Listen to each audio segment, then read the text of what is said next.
it may not be that they care about us doing an interview at the time. Good morning, Motor Maniacs. Here, Chad is here. Look. What? Come in here. What is going on? They let me in the motorhome. It's awesome. I'm never leaving. Yeah. So anyway, as you can see, we have tremendous wind. It must be Chad. Chad brought the wind. I'm so full of hot air. That's why I'm full of hot air. So anyway, Jay Leno is here too. He's gonna take a ride with Dan Parker and a couple of runs. He actually said that he's going to he's going to be blindfolded and actually run Dan's car down the road, down the strip at one point. I'm not sure. That's really, he's got his own production team with him, and it's really for their benefit and everything. Let me get something not quite so bouncy. Anyway, yeah, yesterday was really a challenge, and we got through all these little glitches. Now, I mean, we're talking challenges with timing system, challenges with the flags in the wind, challenges with our top end with the frequencies. There's so many frequencies around here, and it was just taking out our top end. Here, I got Jake Hodge with me too, an HRA world famous NHRA announcer. Don't listen Jake, to her. come down. Oh, sorry. You have to come down. To further. Joanne height. Okay, yeah. And Jake, this is you. That See? is me. Yeah, Yeah, you're come not used to in a hearing little me closer. and not seeing me, which is probably a great thing for everybody. Oh, goodness. Yeah, here he's running camera. This is, he's going to be an APJ before we know. No, Right? no, I see how hard he works. I'm not about that. I just sit on the chair over there. So we have Chad, we have Jake, we have Josh. Yeah, Heisel. he's Heisel Media Productions. Yeah. Yeah, and then we have Tony. Army Armstrong. Yeah.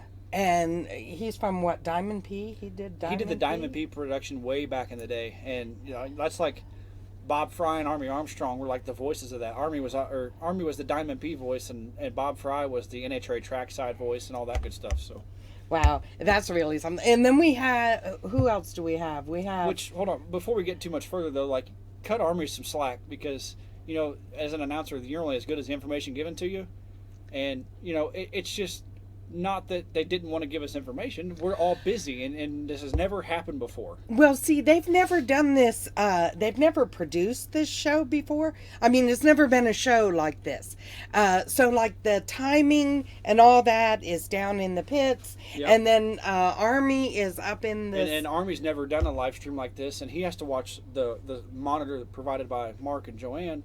But he gets distracted and looks at TVs because he's never done that. With the TV's 30 seconds behind. Right, he's looking at what y'all are seeing instead of the actual real-time feed. And so, yeah, but he's adapting. Yep. And we just love that guy.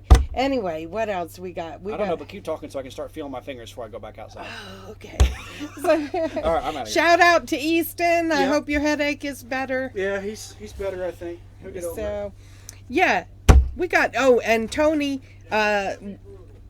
Jake started to say we have Tony here. Tony is MMTV3, of course.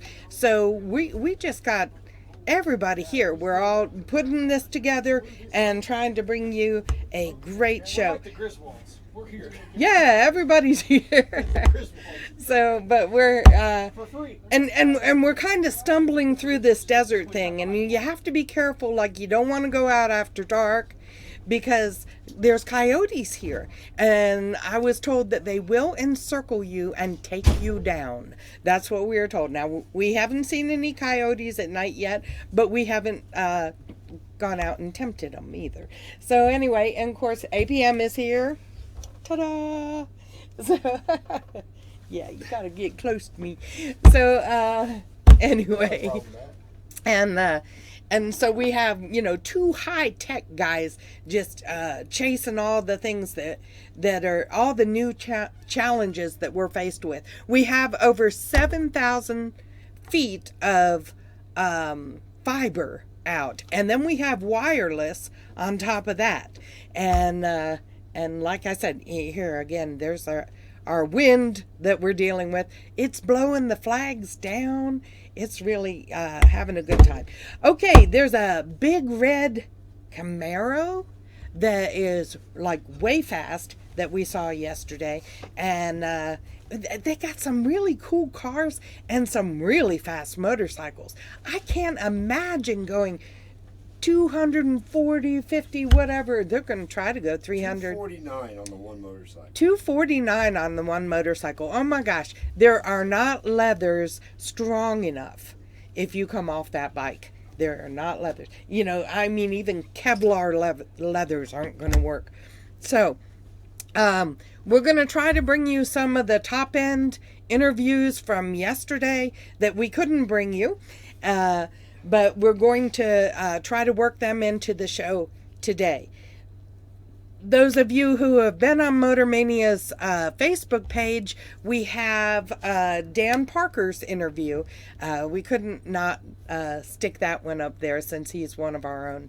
So I'm going to get out of your face. Get your, we're on a weather hold for the wind. They're talking about possibly letting Dan Parker make a few runs. I don't know if it's for licensing or cert. They're checking out his system. Jay Leno is supposed to ride with him. Okay, they're checking his system. His system, it has AI in it, and it'll tell him to go toward the left. It has sensors on the edges, and it'll tell him to go toward the left or go toward the right if he's starting to veer incorrectly. Of course, it's not like your average Joe bag of donuts could do this, because the reaction time to these stimuli need to be immediate, and they need to be a racer's reaction, not like me. If they told me go left, I go left, but no. So yeah, so they did some adjustments on it yesterday, tightened it up a little bit. Josh is set on camera 3. Copy, thank you. And so they did some adjustments, and they're going to test it out. Jay Leno's going to ride with him. Heads up of when they're going to start. Can you talk to him? I'll turn this down. Okay. Anyway, yeah, so I'll get out of your way. Get your, what is it? It's 11:10 on the East Coast. It's 9:10 here, or 12, something like that. So anyway, I'm going to get out of your face. Enjoy just watching the desert, I guess. Okay? Love y'all. See you soon. Bye.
And we're looking about an hour from now when the weather could get a little bit iffy on this thing, in the fact that the speed of the wind could definitely affect the speed of the vehicle trying to run, especially the guys in the motorcycle will be tough, because a motorcycle you actually steer by leaning the bike, and Mother Nature with the wind is going to make you lean that bike to the right today, and you're going to have to compensate by leaning back to the left to make the bike go straight.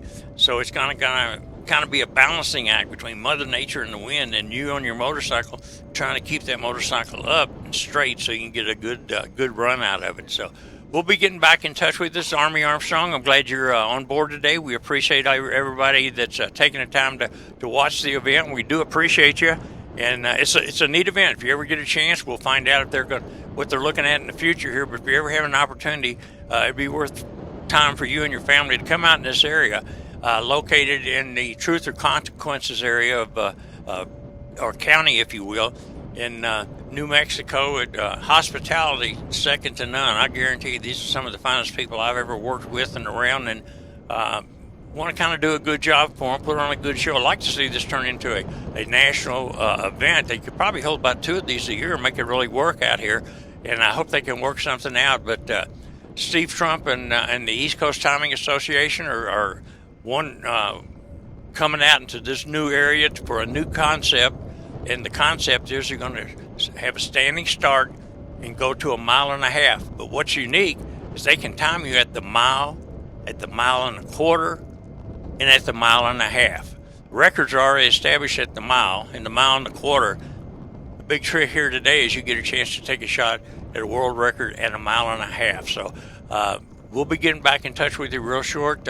Get a bite to eat. Get the kids home from church and Sunday school and everything. Don't forget that today. That's what today is all about. And I'll be getting back in touch with you. Thank you very much. Hey, listen, we'll be getting back in touch. Hang in there, okay? We are too. It's a weather hold. We'll be getting back to you.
All right, big boy, how is it? Good. We worked on some chassis stuff this morning and Yeah. got the car to stay on the racetrack. I think we picked up 6 miles an hour.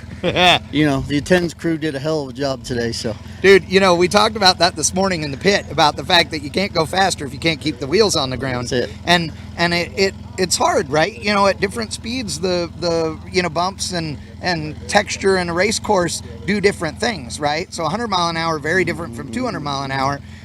You guys have no shortage on brain trust over there or technology or parts, so I know you're ready to throw everything at it. yeah, now we got a race car we can drive, and we'll get back to the garage and we'll get some work done on it, and I think we'll go a little faster before we leave here this weekend. So what's the track feel like out there? Can you put power down? No, it's like driving on talcum powder. Really? You got to really kind of soft pedal it a little bit, Yeah. like first gear because you're on that paint. Yeah. And then second gear, you got to kind of squeeze through that. Third, about the top of third, middle of third, you'll get to the floor. Yeah. And then you just run it up to about 9,400 RPM, pull fourth, and go. Yeah. Now, what's the goal? What are you trying to run today? Or tomorrow? Fast as we can. Yeah. I mean, I wanted to run 2:35 Yeah. consistently here. Yeah. You know, for our third run, we've picked up 6 miles an hour since this morning. So, Yeah. like I said, we'll get it back to the garage and we'll work on it. And I know the attendance crew will get after it and we'll have a good hot ride when we're done. It looks good going through the finish line, I got to tell you, and with the chutes out and everything. And man, the thing, I mean, it sounds great. It sounds like it's running happy. I mean, any issues with tune-up stuff? That's that Roush Yates horsepower. They give us all we need and then some. Yeah. Well, that thing's badass. It's cool to see the stock car coming, but you got the other one. You got the Yep. pickup that's here too. Are you going to run it tomorrow? I think we're going to get that out tomorrow. The big thing we wanted to come to Spaceport and focus on, you know, our aero package for Right. Bonneville and kind of in an environment where the track's smooth and we can work on some stuff. So we'll get the truck out tomorrow. That'll be fun. Is that thing a riot to drive or what? 200 mile an hour steel hot rod. It's a lot of fun. That's awesome. All right. Congratulations. Love seeing you guys out here. This thing is rad. All right. Appreciate it, guys.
Okay, Mr. Burns, you had a little bit of an exciting trip down there.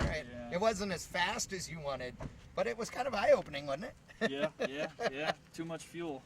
That's Yeah, a good thing, though. Oh, it way better than the other. Yes, I mean, yeah. way better. Yeah. It was funny, though, because we could hear you out there, and this thing was popping and banging. It sounded like it was up on the limiter, like you were spinning the tire real hard, and we hadn't heard that yet. So, I asked you when you pulled up, was the thing spinning the tire? And you're like, oh, no, it's pig fat, you know? Yeah. So, but you actually used the scramble button because you thought, well, if I throw some more boost at it, it'll lean the thing out. It'll be a happy camper. Yeah. And how effective was that? Yeah, it's still rich. So, how much power does this thing make? In 6th gear, it makes about 600. Wow. Yeah, 600, 580 to 620 probably. What kind of mile an hour are you expecting this weekend, or what's it capable of? I've been a best of 247 on 10 less pounds of boost. Really? So I'm hoping for 267 through the mile and a half. So what do you think of the surface out here? How does it feel for you on the bike? Smooth. Yeah.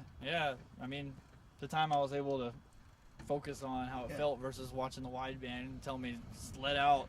Yeah. It felt pretty good. Wasn't bouncing around or nothing. It was really nice. Now, I got to say, one of the things I thought was funny is that you said, okay, I wanted to make sure I knew where I was, because some of the guys have had some trouble going through the finish line. So I thought you maybe said, it was like a blind spot or something. Yeah, so you said you were actually sitting up as you went through the 1.5, looking around to make sure you knew where you were. Yeah, I stood up on the pegs and kind of looked around and was like, yeah, this looks pretty normal to me. Here's the finish line. They said the checkered flags is the finish. Yeah. So, I mean, then I just cruised in. Yeah. So, yeah, no problem. Wow. So what do you think? I mean, you plan on making several runs today and several more tomorrow? I would love to make several today. If we run more than one person every 15 minutes, we probably can. So I just took 30% of fuel out of it, so it should run pretty good next pass. All right, good deal. Hopefully. Yeah. Well, good luck. Be Thanks. safe, dude, for Thanks, sure. man. Yeah, thanks. Crazy. Hey, I think that you're slacking. It's getting there. I mean, 249 mile an hour. You couldn't have done 254. I know. I didn't want to overachieve, you know. So how much fuel did you have to pull out of this fat pig? Dude, I've got 50% out already, 70 in first actually, and it's still 6th gear was. I mean, I think I picked a mile an hour up between the mile and a mile and a half. So I got to take more fuel out, and tomorrow we'll see what it does. Yeah. What do you think of this thing? I mean, how happy are you with the tuning changes you made? I mean, obviously it's pulling hard. Yeah. It's working. So I just got to keep working on it. Yeah. You know what I mean? The first 3-4 gears feel good. Yeah. It's 5th and 6th still kind of just fell on its face. So what do you think the potential is? I mean, it depends on the weather. If we get a good wind tomorrow, it'll do 260 something. Yeah. That's awesome. It is awesome. I just gotta keep turning it up. Yeah, keep turning it up. At one point, you stop taking fuel out and you just start adding more boost. Yeah, and it'll just work its way out. It'll just even itself out. Yeah, I was on the scramble in 5th and it was still rich. I was like, it's not so rich. It doesn't feel like it's falling. I clicked 6th and on the scramble it's still kind of just like dropped. And I was like, yeah. But I've got a 25% correction in 6th over the other gears, and that's why. So I just got to take that out and it'll probably be okay. So what air fuels are you trying to run on this thing? Like 11, 8, 12. Yeah. Yeah. Yep. It's on X98, so. Oh yeah. So it's happy camper. Yeah, and it's intercooled too. I could probably run 12.6 and it would live. Right. But why? Well, why? Yeah.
This one time in New Mexico, the wind was blowing like mad.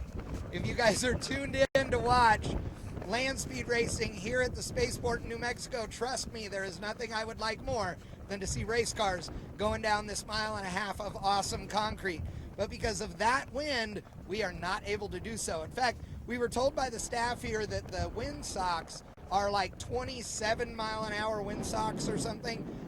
I guess the size of the wind sock, if it's straight out, that's like, you know, it's got to be going at least 27 miles an hour. I don't know.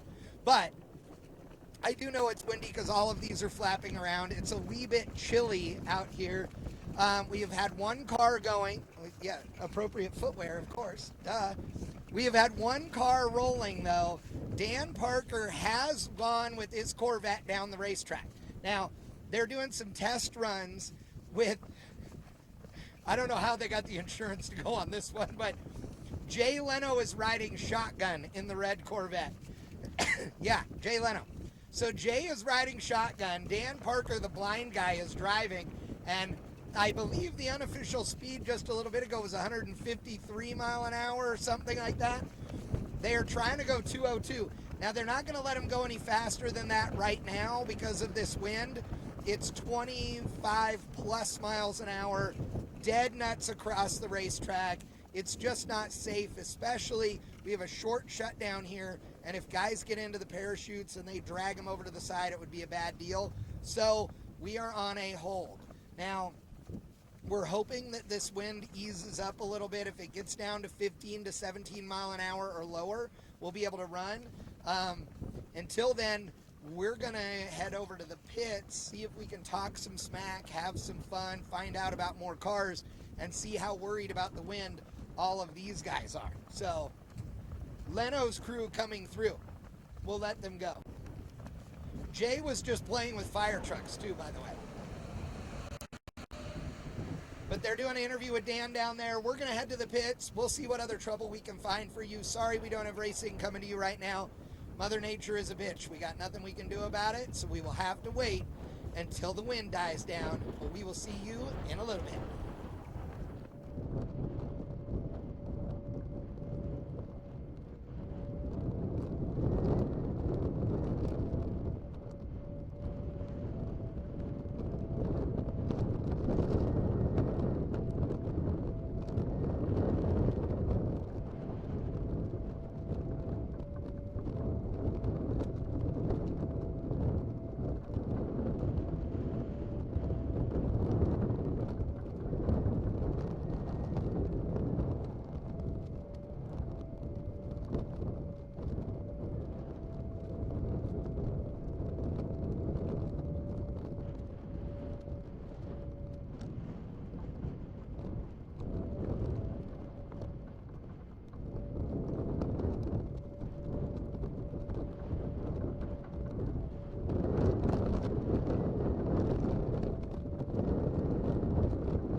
Oh, unplug him.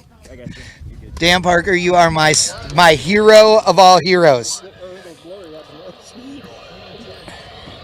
You just went 120 mile an hour in a Corvette you built, and I can't tell you how excited that makes me right now. I mean, seriously, dude, like, so excited. Hold on, baby. Just hold on. Are you live, Chad? Oh, yeah. All right, we're live right now. Yo, you're good. You're good. All right. Coming on out. Hit. Hold on. Oh, yeah. All right. Steer, head first, remember? Everything's clear. Jennifer. I got you, bud. I cannot tell you how excited I am. How excited are you? Man, we're excited. Jennifer. Where you at, baby?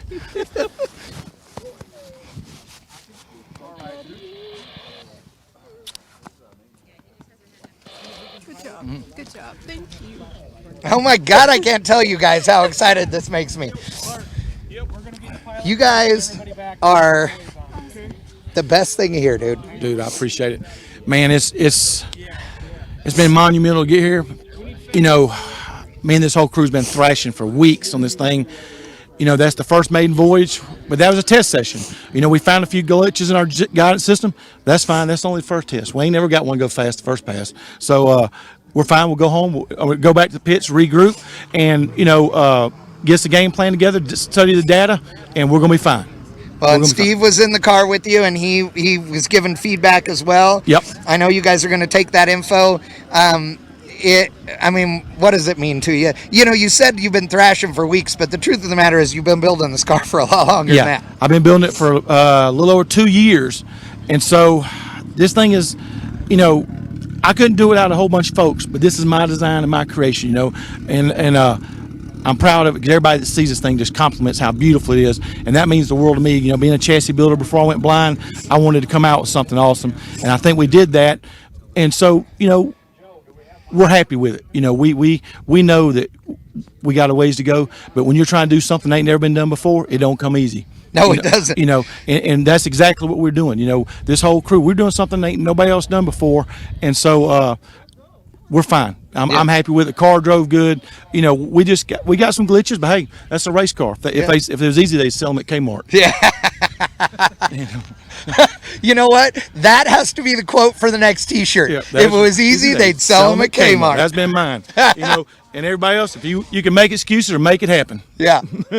Love it, brother. Appreciate Love it. it.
All right, how cranky are you today? Well, I'm pretty damn cranky all the time. That's why my wife gave me the nickname. Cranky Frankie. It's great. It's on the back of his leathers. It's awesome. So I love that your wife gave you the nickname. Yes. That's so great. Yeah. So how was the racetrack? Oh, it's really smooth. It's really nice. Yeah. This is the first time I've done this, first time I've been on a turbo bike. Really? Yeah. So it's just, I plan on doing a half-mile shakedown. It's a little rich. Yeah. So we did okay. You know, the response from all the motorcycle guys has been that it's just really nice out there to ride on. That's cool to see. So is this your first land speed event of any kind? No. Okay, just first with a turbo bike. First with a turbo bike. Okay. Yeah, I've used stock bikes. I had an H2R. Right. You know, but this is very different. How awesome is it? Yeah, it's really cool. I love it. Yeah, when you a turbo anything, car, bike, any of that, they just never stop pulling. They don't. It's fun. That's I hit 11,000 RPMs before I even knew I was started. Yeah, dude. Okay, with that grin on your face, you may Yeah. tell your wife that the problem was she never got you a turbo, and now you'll You never think be that's it? cranky ever again. Whoa, that could be really good. Turbos make happy people. Happy That's people. There that we is the go. moral of the story. There we go. Awesome job. Looking you. forward to seeing you go faster and faster. Oh buddy. yeah. Yeah. More runs tomorrow. Nice. Yeah. That's awesome. Yeah. Thank you.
$240 mph, dude. Yeah, it's pretty fast. I liked it. Yeah? Yeah. How's the racetrack? Well, we were sitting so long. Tire was pretty cold. Spun through 3 gears and Yeah. then gave it some gas and did okay. Is it smooth? Yeah, smooth. Yeah. Yep. Seems to be the opinion of everybody on bikes that it's really a nice smooth racetrack. It is. And any trouble out there besides spinning the tire? I mean, anything No. you got to address for the next run? Nope. Seemed pretty decent. Everything was good except for just spinning the tire. If I can hook up, we'll be going good. So how fast do you really think you can go? I don't know. I was hoping around the 250 to 260 range, Yeah. so we'll see. Yeah. So if you get this thing hooked up in the lower gears, then it may be your weekend. Yeah, maybe. Yeah. It may be. Dude, I would never be this calm after going that fast on 2 wheels, brother. So that's awesome. Congratulations, Thank man. you, sir. Have fun. All right, you as well.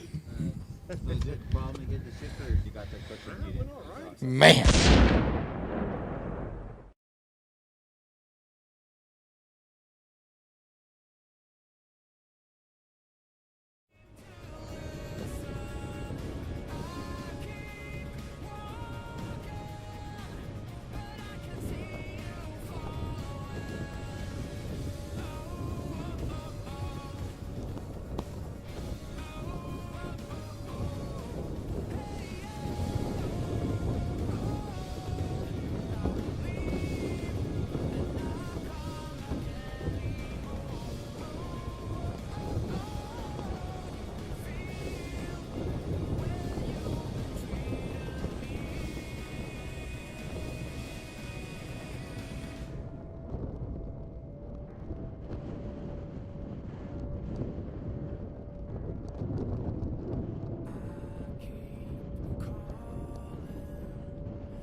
Okay, Jim, I am not going to lie.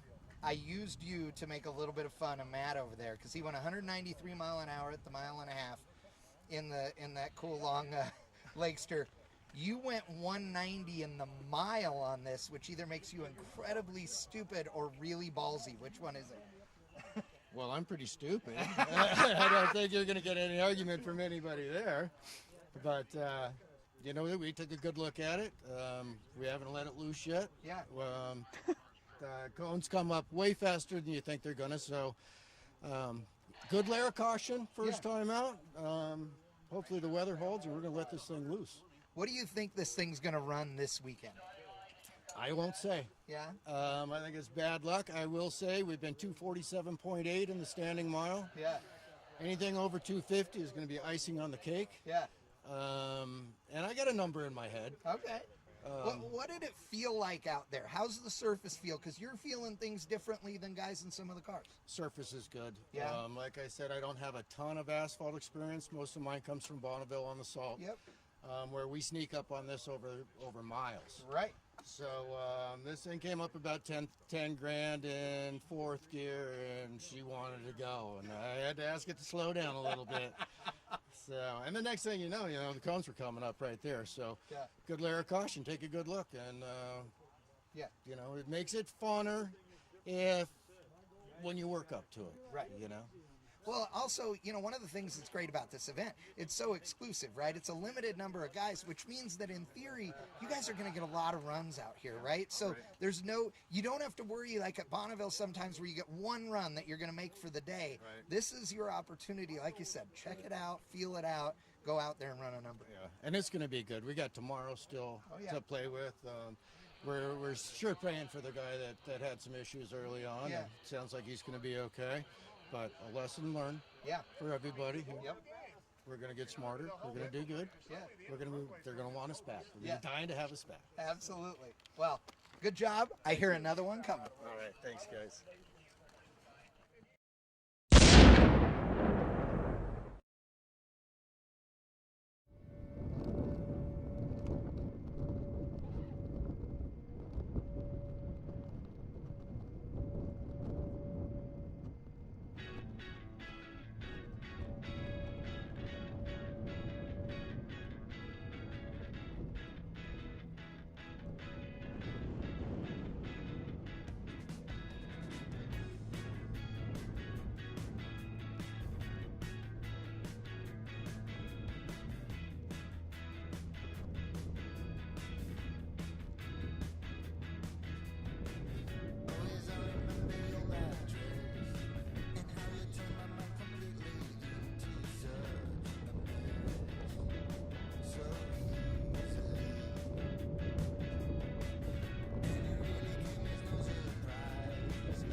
So what do you think? That was your first checkout pass, 170 mile an hour or so? 5 miles an hour slower than I thought, but that's perfect. There you go. Yeah, pull the chute. It's red. Yeah, I saw it. I looked in the rearview mirror to see if it was red. Oh, do you seriously have the rearview mirror? Absolutely. I want to make that chute's back there. I like that. I like that. So how was the course? It's good. It's got a little bump here and there, but not anything bad. I'm really, really, really happy. Now, you were talking earlier today about the Hoosiers. You got the Hoosier tires on this thing, Yes. and you were going to do some testing with those. Yeah. I mean, any thoughts at this point? No, we're still slow. We've run these at 210. Yeah. And the engineering people there don't want to talk about it, but they're comfortable and I'm comfortable. Yeah. So we'll start pushing them on up there a little bit and keep inspecting them, and we'll be good to go. So what do you think? Now, where do you know, how much faster do you try and go the next run? Do you just click it up a little notch at a time, or what? We'll run to about 210, 215, and then we'll start pushing it on up there. Okay, good deal. Glad All to right. see you. Thank you very much. Absolutely. Mr. Wilson, you have done it again. You made it all the way down the racetrack. You went through the finish line and saw the red parachute come out dead on time. No problem. Slowed it down, made the left-hander. 109. Right here. I know, right to me. I mean, I didn't have. I can't work this physique. I know, right? So 194 mile an hour. You said you missed the 2-3 shift. And you are not spraying this thing yet. This is just on the motor and perfectly happy. Yep. How'd it feel out there? It's feeling good. Yes.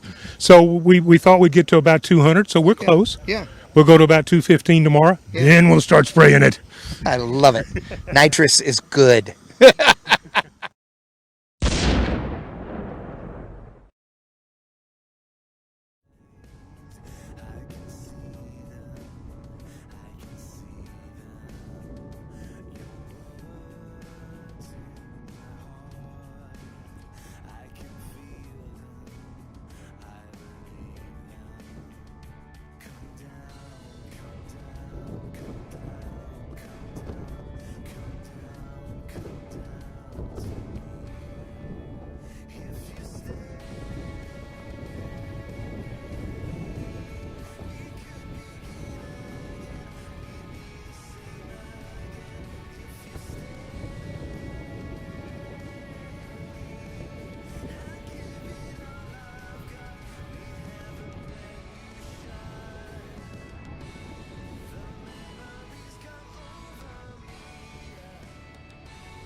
That's good.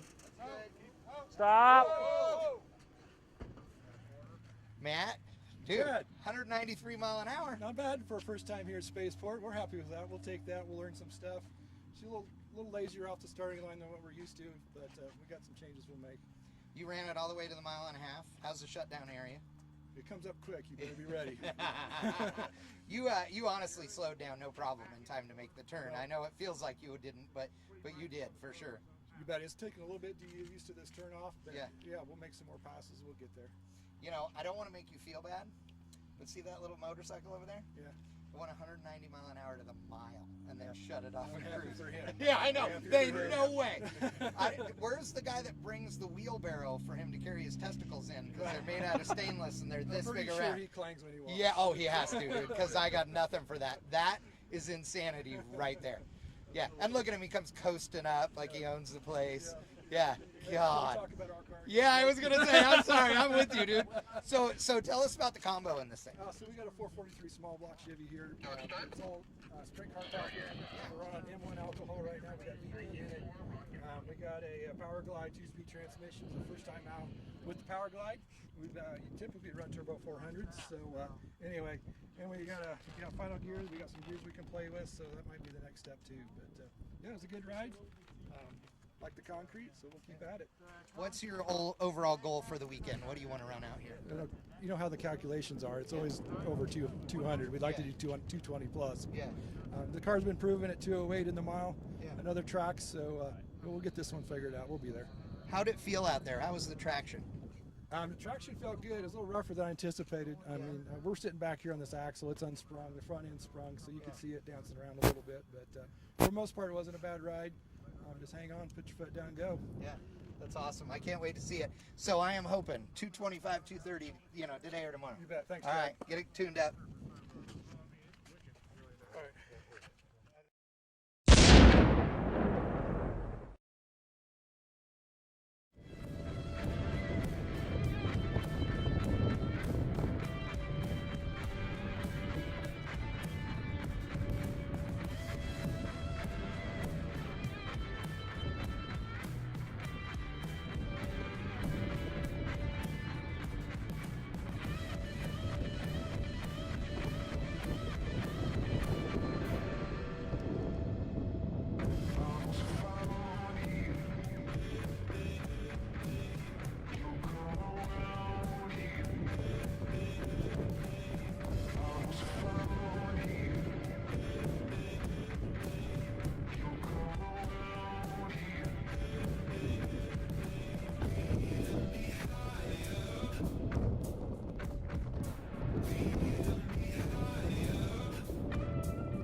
but you always stop at my door.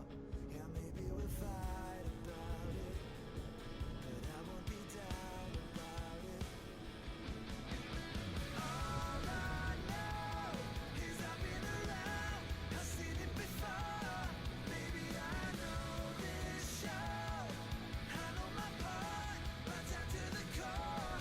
I don't wanna waste my time now, 'cause this is where I come in.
All right, we're here at the top end at the Spaceport Invitational with Snappy, who drove the Camaro convertible, by the way.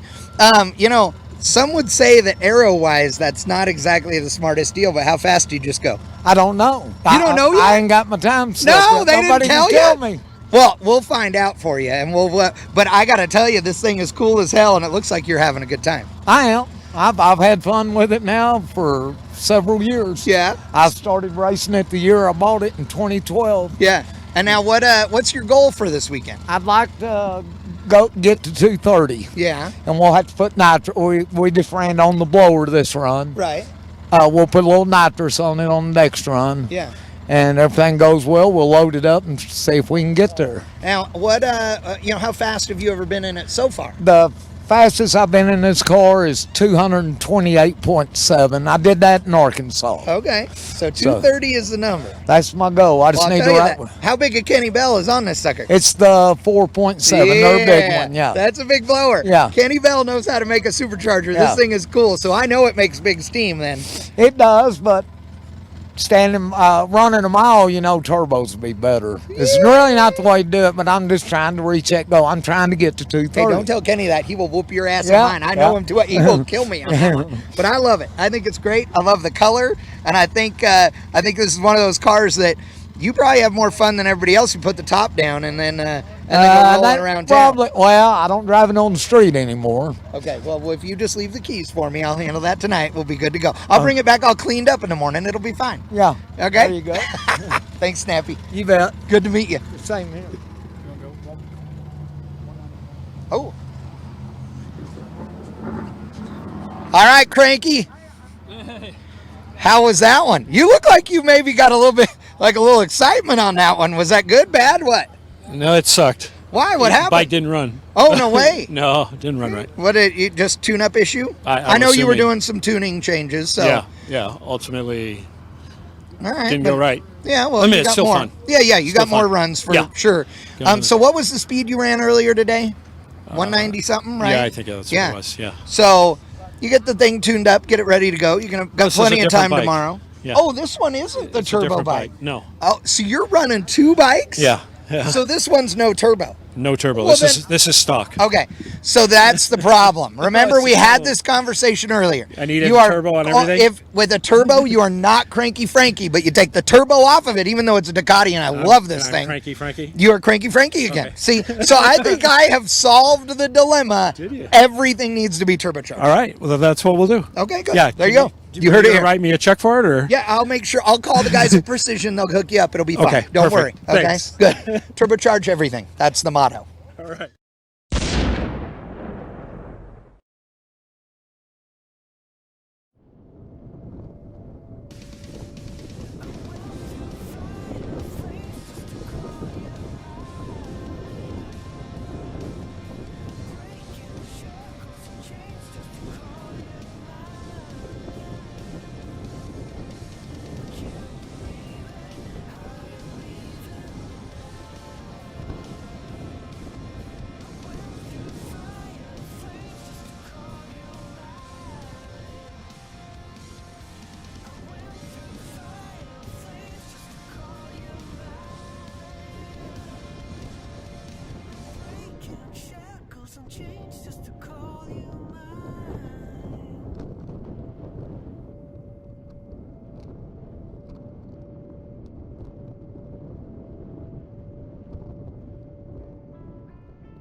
All right, 199.56 mile an hour. Your fastest ever is 199.8.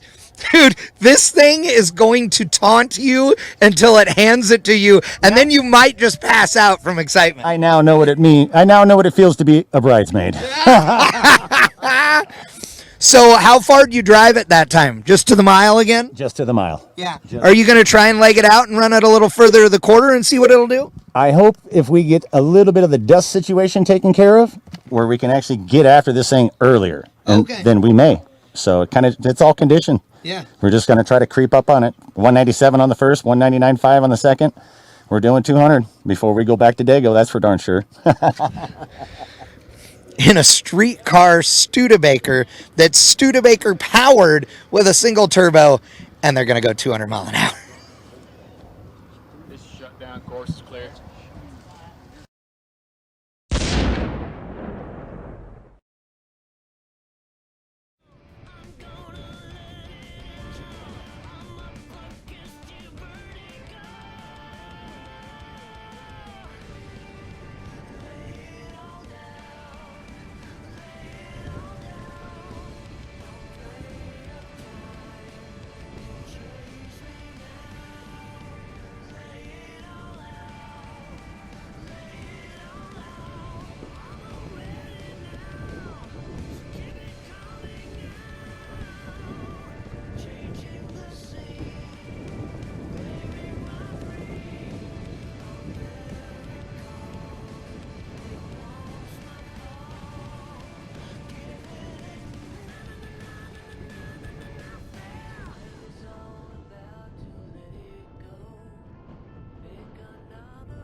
You know, I said this is one of the prettiest cars here.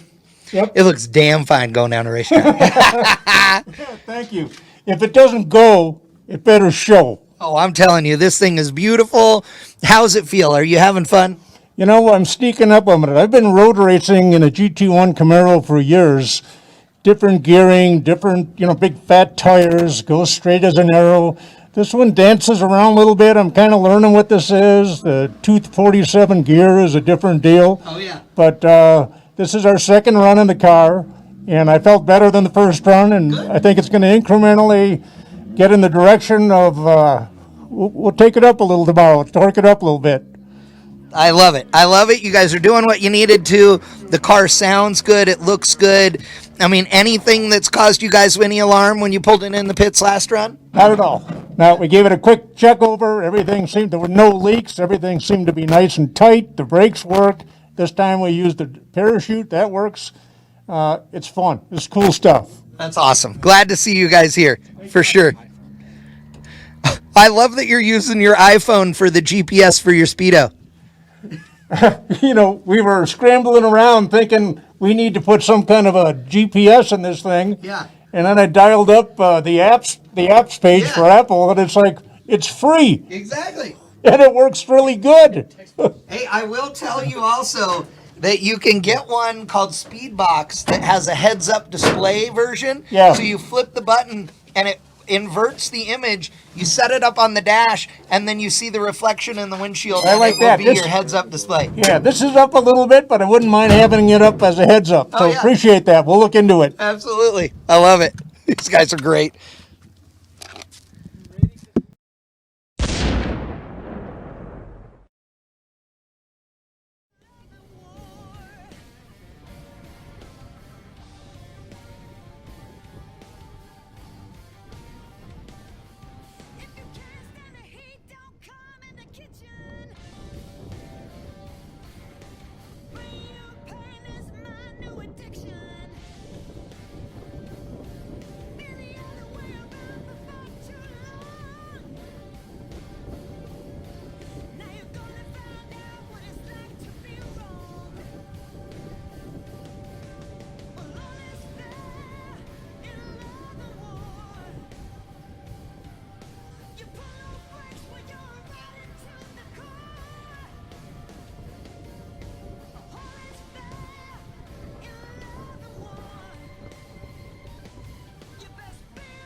Well, I want to get back in touch with you. This is Army Armstrong from the East Coast Timing Association out here in Truth or Consequences, Mexico, New Mexico, and I want to welcome you all. We apologize for the inconvenience. It's kind of strange.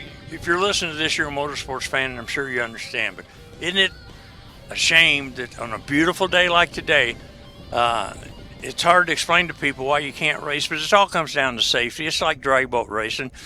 You get air under one of these things, you're in trouble. And safety is first and foremost. So they invited 30 of the best vehicles in their classes in the country, and they showed up. They were ready to go. They are now. But if you look in the background, you see the flags. The wind's blowing right now at about 23 miles an hour coming right across the track. If you would make a run, it would constantly be pushing you, especially the motorcycles, to the right. The wind would be coming from your left and be pushing you to the right. And you got to realize a motorcycle, and I'm sure you know this, you lean to steer a motorcycle. You don't turn it like a steering wheel. You lean your body weight to make it go where you want it to go. Well, the wind's going 23 miles an hour and pushing you. That's one thing. But let's go get together and go 240 miles an hour. Now, you don't weigh what you weighed earlier. You're a whole lot lighter, and that 23 mile an hour wind can really just about do anything it wants to with you because you're leaning so hard to the left to counter punch the wind that's coming from that direction that if anything happens, if the wind lets up or anything like that, it could be disastrous, and that's what we're trying to stay away from. We got some of the best motorcycle racers in the world here with us. I've got some good times from these guys yesterday in the high 200 mile an hour, and we got the vehicles here. It's just a question of getting Mother Nature to work with us. When we came in today, the weather people told us, and the people that work here, and you got to remember, this is a rocket range. Okay, this facility was built to land spacecraft. As a matter of fact, Richard Branson has leased this facility for 20 years in order to work with his program that takes people to the moon and brings them back, and they had to have a place to land. They couldn't find a runway good enough to land, and they built this facility with the state of New Mexico. It's a fantastic facility. If you ever have a chance to get out this way, you want to look at it and take a tour. It's right next to the White Sands Missile Range. which is 3,200 acres. Yeah, isn't that a bump? 3,200 acres. It's an awesome sight to see over there, where they right on the other side of the mountains in the background is where the White Plains is located. It's kind of interesting over there. White Sands, excuse me, is 26 miles wide by 100 miles long. It's 3,200 square miles. That's awesome, man. You could lose something in that area. But right now we're on an 18-acre plot of it, located in a facility called Spaceport America, in Truth or Consequences, New Mexico. And it's just a happening thing. But like I say, you can't do anything about the weather. The riders and the drivers, they're all ready to go, but they understand. They've played this game before. But racers, for some reason, just they won't give up on the weather. If we can get a break of 10 or 15 minutes, the way that Steve Strupp has this set up with the East Coast Timing Association, we can knock this run out, because we're shooting for a mile and a half, and you can run these rascals through there for the mile and a half pretty quick behind each other. You don't have a whole lot of downtime in between. That's one of the things the East Coast Timing Association is trying to work out, to where we can get more people involved in it, because one of the main problems they've had in the past is, well, it takes so long in between and all this kind of stuff. Well, it's not like drag racing, where you run out of staging lanes and you pull up and go to the bleach box and roll out and back up and burp the throttle and roll into the lanes. That's not what this sport's all about. I'm new to this sport. I've been involved in other motorsports, and myself as a driver and an announcer, and being involved with things. And it's really interesting what these guys do, and gals, because there's a lot of young ladies involved in this sport. But one of the things that I found interesting, you got to think backwards in this sport. It's really strange, because all our lives we've been building cars, and we're trying to get them as light as we can, so we can move the weight around on the cars to make it beneficial to us. Well, that's not the case in this sport. You want to build that rascal as heavy as you can to push down on that ground, because you got to realize, when you're going as fast as you're going to go, whatever class you run, I don't care if it's a turbocharged 4-cylinder, 6-cylinder, up to a blown alcohol, top fuel type motor, you've got to be able to make it happen when you make the run. And what we're going to see here is what's been going on. These guys have been working all winter trying to get their cars built and trucks built, and there's all kind of different vehicles. One of the things about land speed racing that kind of I think is neat is there's a class for almost everything. And racing, I came through NHRA racing in the 60s and 70s, and we used to have a classification called Modified Eliminator. Well, it was dissipated, and NHRA decided they didn't want to run that car class, and they did away with it. And a lot of guys didn't have any place to race. Yeah, they dabbled in certain things in local tracks and stuff like that. But a lot of these guys are really into this speed racing, and it could be the future. The biggest problem they've had with this sport in the past is something you can't control at all, that being the weather and the track conditions, because it takes time for the tracks to dry out. And not only dry out, they got to dry out and got to kind of crust over, so that you can go on it. And it's like I say, when we started, it's strange sitting here looking at this beautiful background, beautiful sky, sunshine and everything, and we're saying we can't race.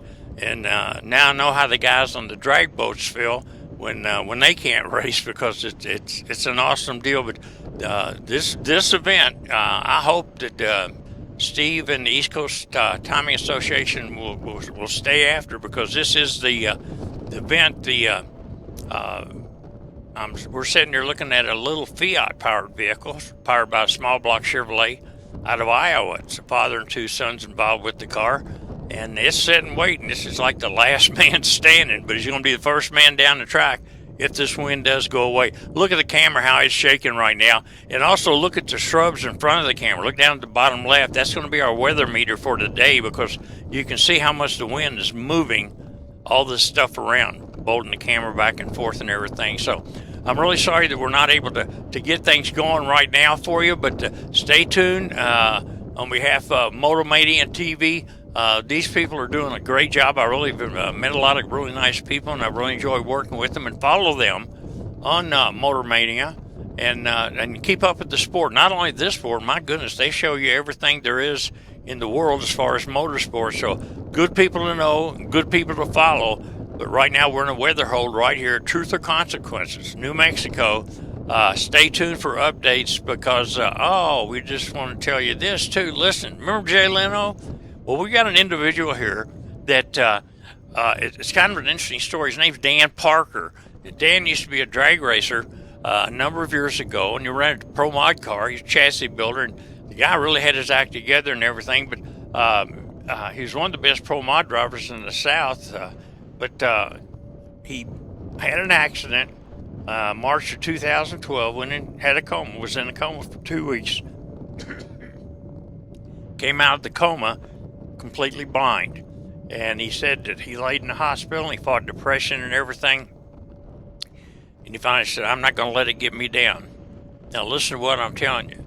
This guy, because he used to race the Corvettes and he knew what the feel of a Corvette was like inside the car, he's built a beautiful Corvette that they're running, and they're doing a new system where he is going to drive it. He's completely blind now. He's going to drive the car, and it's kind of interesting how that works because he does have somebody that sits in the car with him, and this time the guy that's going to sit in the car with him, Jay Leno.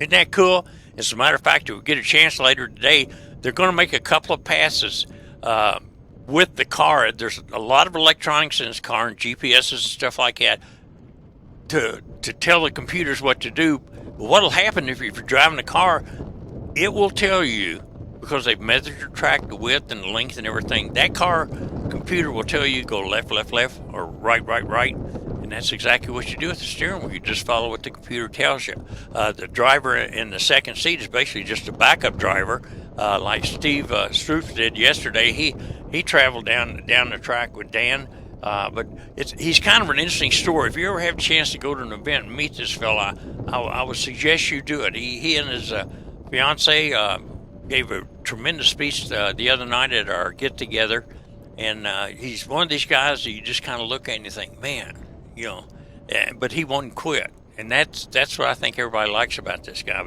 But his name is Dan Parker. He's a blind racer. He's a machinist, and he's still a machinist. Yeah, he still, by the feel of his hands, has done all the machine work on that car.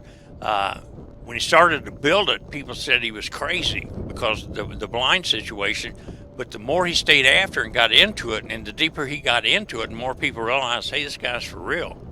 So one person would come forward and help, another guy would come over here. And like racers, everybody, the word got out and everybody started helping him and everything. And he made a shot yesterday at 120 mile an hour and looked good. The car looked good, went straight and everything. And he was tickled to death with the run as I was watching. Chad Reynolds, our top end announcer, was down there with him. And it was just really, I'll tell you what, it was emotional watching them when they got out of that car, because Chad and he have been friends for a long time, before the accident even, and Chad really thinks a lot of him. So it's a heck of a story, and you know, just thank God we live in a country where we're able to do stuff like this. But seeing Chad Reynolds, the announcer, talking to him because he knew the whole story, it just really meant a lot to both of those guys. So, again, that's one of the things that's happening. Jay Leno is here, and it will make some passes in the car in the passenger seat. Now, there is a steering wheel in front of the passenger. Through a chain, it directly attaches to the steering column that Dan will be using and listening to the computers to. Should there be a problem, you are able to grab a hold of the second steering wheel and turn it a little and move it back and forth, but you don't touch it until then. Yesterday, the rider in the car was Steve Strupp, the president of East Coast Timing Association, and he just sat there the whole pass at 120 mile an hour with a blind person driving the car. It was awesome to see it happen. So hopefully we can get this weather thing squared away and get back to it and give you guys some more information on what's going on. We really appreciate you staying with us. We're trying to keep an eye on YouTube about what's going on and everything. We do appreciate your support, and I want you to keep the name East Coast Timing Association in your back of your head because they may just have the next big thing in motorsports, because they've solved the problem of bad track can't race. I say that. We got a great track, and we can't race because of the wind. But we'll keep you in touch. Again, keep turning back in with us. Until then, talk to your friends. Enjoy yourself wherever you are. I hope you're having a great Sunday afternoon. NHRA's got something going on at Phoenix, and I believe NASCAR's over at I'm trying to think, where are they this week? NASCAR is in Las Vegas this week. So they got something going on. There's some racing going on out there. You can keep an eye on it, watch it and everything. But for the boys in the land speed racing deal and the Motorama TV crew, by the way, a lot of people don't know who's involved in the production of this thing, and I just had a chance to meet Joanne and Mark Walters. Joanne does the producing. Mark works the finish line camera. That's something you don't see in land speed racing. We got a camera right at the finish line. Now, the finish line is 1.5 miles. But on this run, you can start on the starting line and go through a mile marker, 1.25 mile marker, and 1.5 miles. You can make one run down the track one time and set 3 world records because they haven't been set at this distance. So that was one of the things that brought a lot of these quality guys with us. And yesterday, a lot of the guys were running through the mile just to get a feel for the track, but to get a record. And we had motorcycles up around 249 miles an hour. It was a tremendous day. But we had a little bit of problem, technical problem then. First time we've been in this venue, and just kind of the first time Blues trying to get everything figured out. But they definitely did. Tony is a gentleman with the TV crew that's working with me up in the announcer stand, Susie Q. She's working with Chad. She's working the pit area on the bottom end of the track, or the pit area track, where Chad and Jake Hodges is working the top end of the track, both well-known people in the motorsporting world throughout America. So Chad and Jake, between those two guys, there's nothing you can't get an answer for and everything. But those are the people that make it happen. So many times people don't realize that, hey, these people had to get up at 4 in the morning and drive this far and do this and everything in order to bring this to you, and then find out the wind's going to bump it up. So we want to get racing as much as you want us to get racing. Until then, you guys just keep dancing around doing what you're doing, and keep checking on us. And believe me, if we can get this sucker going, we're going with it. So keep an eye on us, and we'll be getting back in touch with you. This is Army Armstrong, Truth or Consequences, New Mexico, for the fine people at the East Coast Timing Association at the Riverport America Invitational. Invitational, meaning only the best were invited to come to this one.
even if it's windy and we are not running cars down the racetrack, you gotta always know that if you're in the pits at a race, there's gonna be bench racing going on, and this is no different.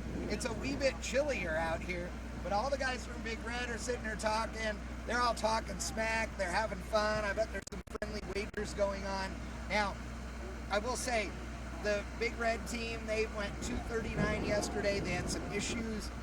They are a little bit concerned about some stuff on this car, and we're going to need to find out what it is that's going on. The engine's sitting there. We've got one of the big block Chevrolets sitting here for the car, one of the Rossler 4L80E transmissions as well. They are unable to make the swap in time today to change engines, otherwise they probably would. They're having some anomalies with oil pressure, trying to figure out what that is. Hey Dave, so what's the verdict? I mean, besides the win, have you guys figured anything out on this Yes, thing? we have. What did you find? We figured out, going back to what we did yesterday, the oil in the car yesterday before a second run was so hot from the heater and stuff, and the run we had just made, that I wanted to get it out of the car because it was so thin. So we drained the oil out and put fresh oil in it, and I thought, well, the engine heat and everything that's already built up in there will heat the oil up enough to be fine. Well, it didn't. So when we made our run, we had basically cold oil, 50 weight oil. As soon as the RPM of the motor came up, the pump started cavitating and it couldn't suck the oil through the dash 16 line from the back of the car. So you tested it, heated the oil up to normal temp, and it's fine? Yep. Yes! That makes me so happy to hear. Yep. Oh my God. Well, you know what? I got to give you guys credit because this morning, not on camera obviously, but this morning we were over here and we were all sitting here brainstorming on what it could be. And you know, I said, which you know him well, you've been friends with Steve Brule for a long time. If something seems wrong, it's because something's probably wrong. And you just got to go through all the checklists. So this is a simple thing, no actual parts failure. The engine's fine.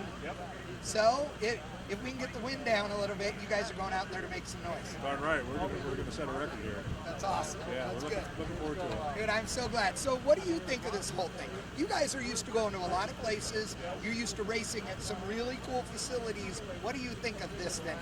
It's really nice. I mean, it's smooth and clean, and the people are friendly, and you can't ask for much more other than a little too much wind today. Yeah, it is. It's really beautiful out here as well. I gotta say, I think this could be one of those premier events that continues for years to come. I hope so. I really do, because actually, for a lot of racing that we've been doing, it's close to home for us. Yeah, that's true. It really is. Yeah. Well, we appreciate it, Dave. So excited. Thank you. Yeah, we'll see you soon for sure. Dude, these guys, I was so worried about this team. I am glad to see that they figured it out. Let's go see what the Performance Plus and Safety Clean guys are doing. They have cool cars. Hey, Chad. Yeah.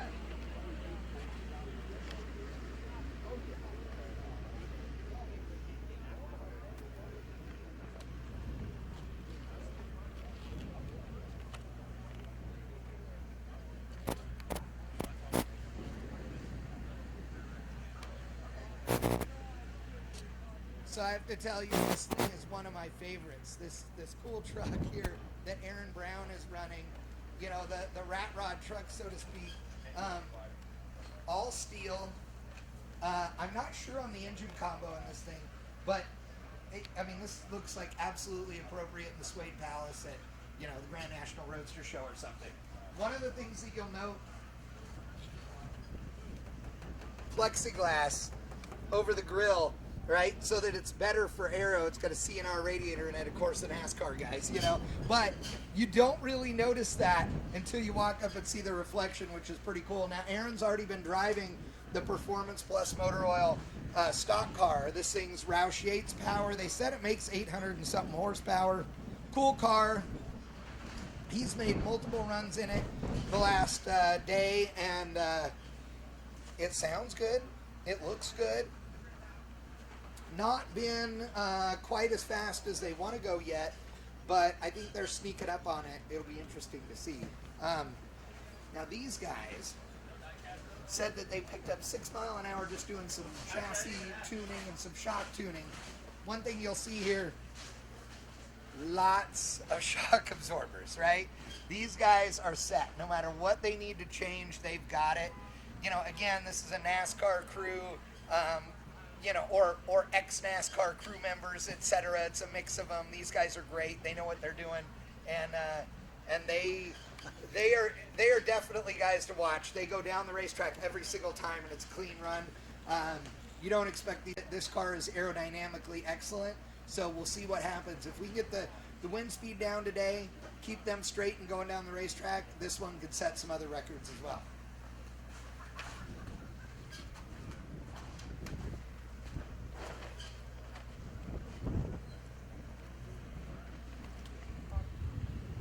One of the other stock cars that's here today and this week is the Del Maguey Racing, you know, Mike Humphreys, Martin Kraft. This is the Ron Cooper car. This thing is a neat car. You'll notice this cutout here. So these cars are so hard to climb in and out of, so they've created this so that they can lift this thing out. I believe that this car was originally one of the stock cars used for the driving experiences. They made these modifications so that fat guys like me could climb in and out of the car easier.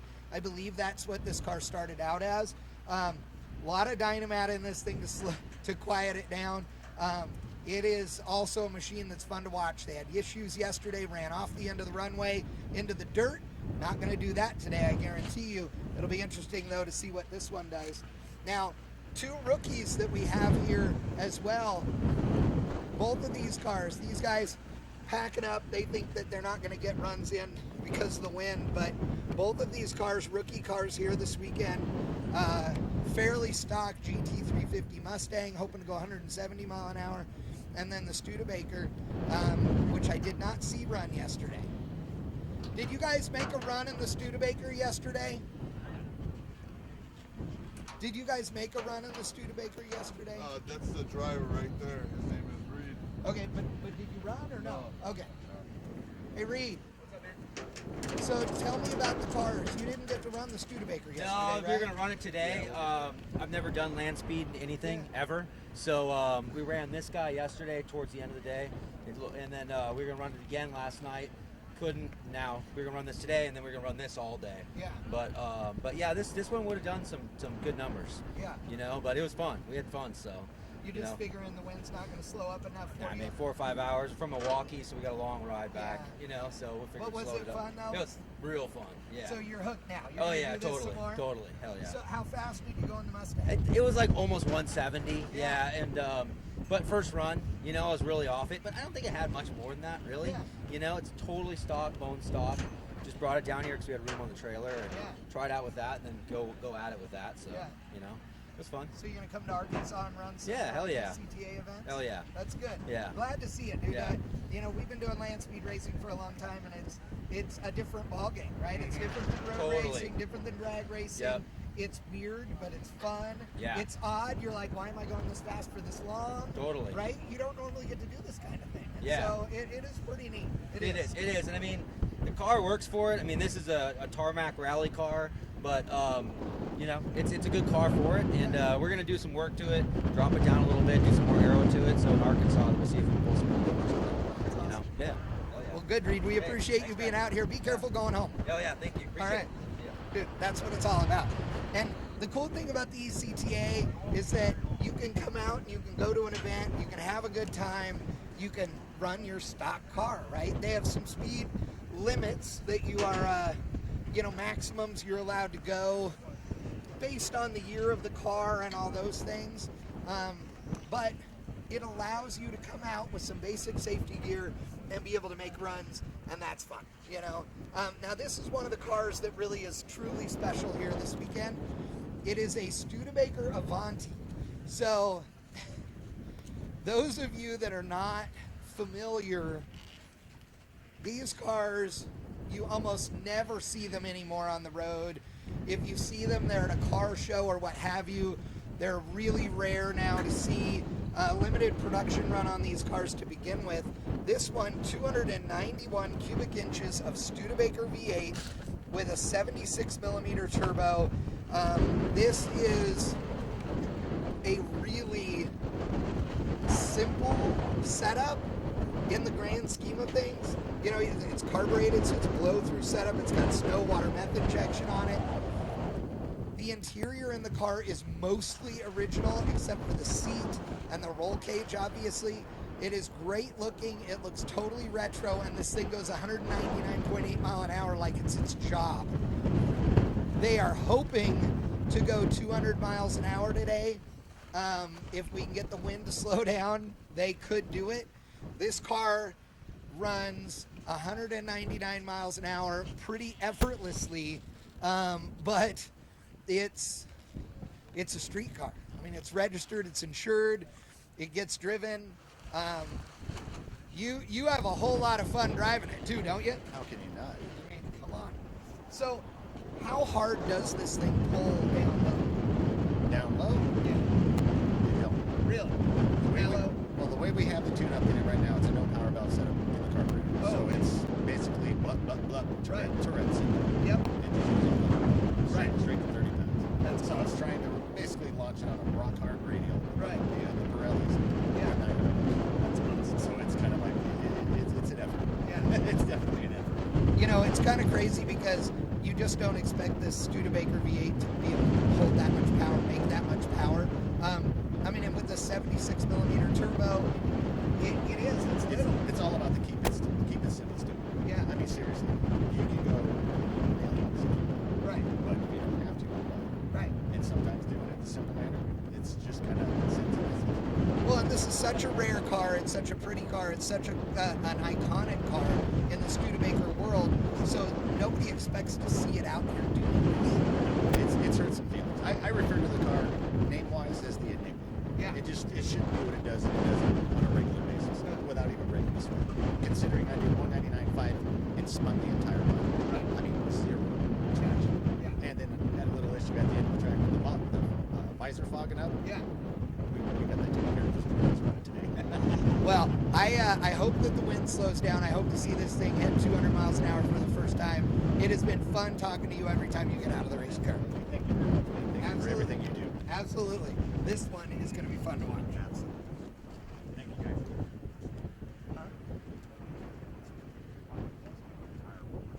Oh, on Big Red? Oh, okay.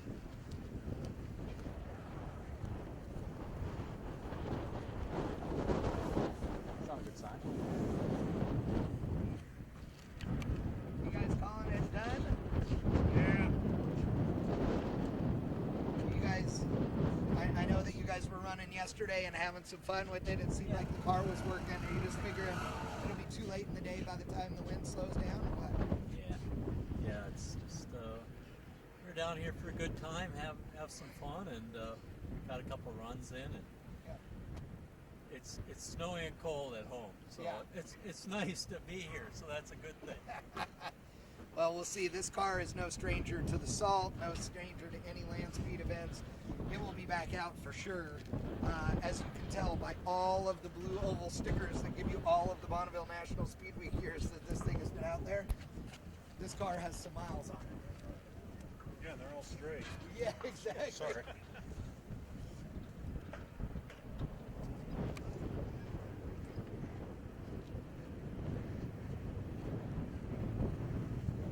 So I guess if you're jamming out, you can get next to the building? Yeah.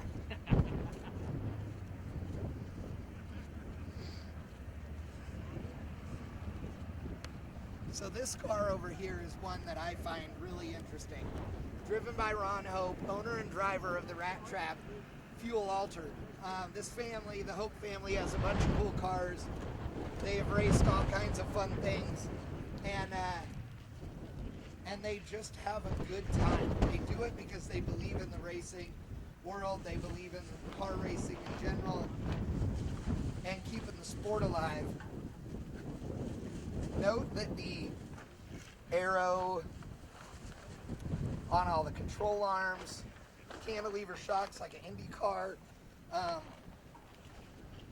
you know, twin Garrett turbos. If I had to guess, those are they S480s? They look about that size. They are, this thing makes real steam. Ron went yesterday, did a nice run, clean, was a little late on the parachutes, rolled it off the end of the runway just a little bit. Not anything crazy. There's Ron. How big are the turbos on this thing? Big. Big? How much power does it make? I wish I could tell you right off. We haven't put it on the dyno with the turbos. Oh, okay. So I really don't have an answer to that. How is But- this one to drive? Oh, it's great. Is it fun? Fantastic. I wanted to show you the steering wheel. Yeah. They, my crew, funny people that they are, put that on there just in case I would forget. Go faster. Yeah. Faster. So yeah, that's necessary. And how is this thing to drive compared to the fuel alter? There's no comparison. Right. This is far easier, but you're in it longer. Right. So you got more time to screw it up, but exactly. it's harder to do it. Which I did yesterday. You did. I did. But that's okay. I get the award for the dunce cap, and rightfully so. I made some mistakes, but that's why we don't just do it once.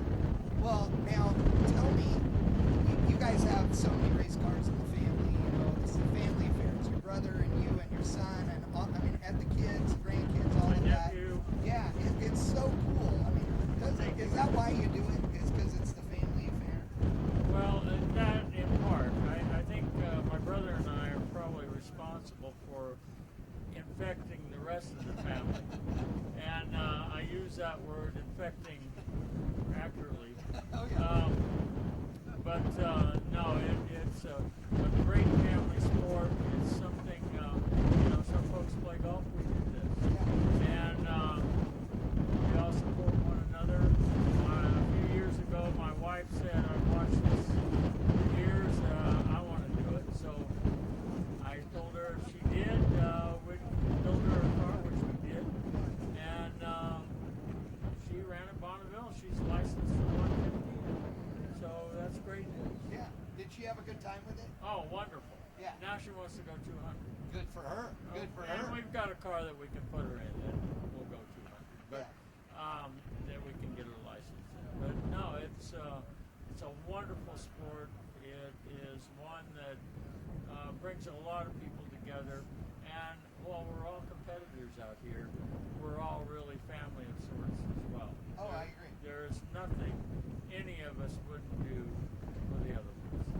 You know, you get to hang out with a guy that does a lot of work with you, who is a good friend of mine, Tony Thacker. I know you guys have been all over the place with him. We have. And Tony has great stories and such too. But tell me about some of the travels. And when I say that, here we are at the spaceport, okay, in New Mexico. Right. This is so exclusive. Like, there's armed guards and stuff to get in here, right? Yeah, that's true. But you guys have raced the fuel altered in this all over the world. What's it like? We've been incredibly blessed in that regard. It's a dream. Yeah. It's the only way that I can explain it. We've been at Goodwood. We've been at the Leadfoot Festival. Yep. We've been at Santa Pod, at Mary Mary in New Zealand. Yep. At the racetrack certainly in Australia. We're back to Australia later. Well, actually now it's delayed till 2021. Yep. But we're back in England this summer at Santa Pod. I am trying to we've figure been out how in to stuff Germany. my fat ass in a truck so you take it with me. That's what I'm working on. You should go. I know. You need to be there.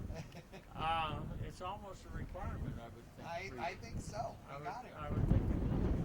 But no, we get to do those kind of things, and honestly, I never in my wildest dreams believed that we could do this. But we just kind of continue on, and thanks to the help of Tony Thacker and many, many others, we're able to do things. You know, do you ever think, oh, okay, I've gotten to do all this stuff, maybe I should slow down? I mean, or I don't see it in your eye. I see. What are you talking about? Yeah, okay, that's what I wanted to hear. Yeah.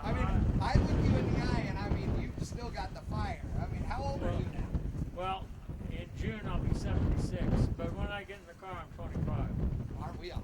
Yeah. Absolutely. I love it. As long, and I get asked that question frequently. As long as I feel safe and I'm not a hazard to anyone else, I Well, Ron, you know how much we appreciate you, and we appreciate you being here. And so much. I love your family. They're great people, and you guys are good stewards. That is for sure. Well, thank you so much. Absolutely. Man, I love this thing. So we'll see. How fast do you think you're going today if the wind slows down? Well, if the wind slows down, we would like to go slow. We missed it by a bit yesterday, obviously. But we're also just kind of checking things out. So I think the car has the power to do it. Hopefully we'll get wind to stop, and we'll go out and give it a try. If not, then we'll be in Arkansas in the end of April, and see where we can. We currently hold the record in the class, so but I'd like for it to be a little faster. 240 miles an hour at 75 years old. Just gonna let you know that's 2 miles an hour faster than I've ever been. And I'm 47 years old. Oh man, it's gonna be that. By the way, this is what this is all about. This thing looks like the Jetsons. Now, I will tell you that we are not allowed to walk up to the glass with the camera, because while we can roughly see in this side, and it's a lounge and all this stuff, and a terminal, if you will, for the space flights, this big hangar belongs to Virgin Galactic. Now, the accordion doors over here open up on this side. There are accordion doors that match it on the other side. That is where the mothership is with their galactic shuttles. My understanding is they have 3 of the shuttles. The mothership has 2 main fuselages with the wing going across. The space shuttle that they have hangs from the middle. They fly it up from here. We're at 5,400 feet, I believe, elevation here. They go up to 50,000 feet, and then they pull the pin. That sucker drops and glides. The main plane flies away from it. They hit the button, and the rocket boosters go and up into space, and they spend several minutes up there. It isn't orbital, it's barely up into space. They spend weightlessness up there for, I don't remember, 5-10 minutes, something like that, and come down. Now the first 600 flights have already been sold, but if you want to be 601, it's only $250,000. Ouch. Yeah. I'll spend $250 building a car, thank you, but it is pretty good. I'm just saying. Oh, look at that guy. Hey. I just want to be in the background. No. I want to know. So, this is Brian Hope. So, his old man is Ron. You guys are always laughing, right? Yeah. You guys have fun all the time. That's what we do. What do you think of your old man doing all this stuff? No, it's cool. I'm real fortunate to get to travel all over doing this with him. Yeah. And he ain't old yet. No, he ain't old enough to slow down. That's for sure. No, I try and get him to slow down, but I'm not sure that'd be good for him either. I don't think so either. I think you quit and you're done. You know, in more ways than one. So you don't quit. Yeah, we don't have any plans of quitting. We're gonna be doing this for a long time.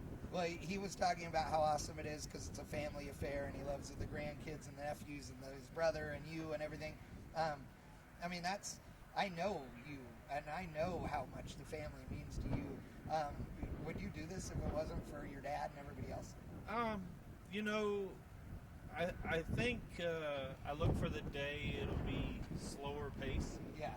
But I don't know that day will ever come. You know, we got my wife's involved. She handles all the logistics and makes sure we got airplane flights and hotels and meals and everything else. But you know, with both the kids doing it, and, you know, Michael's real involved with the mechanical side of it, and he drove my car at Bonneville last year, and I'd love to get Victoria back in the car.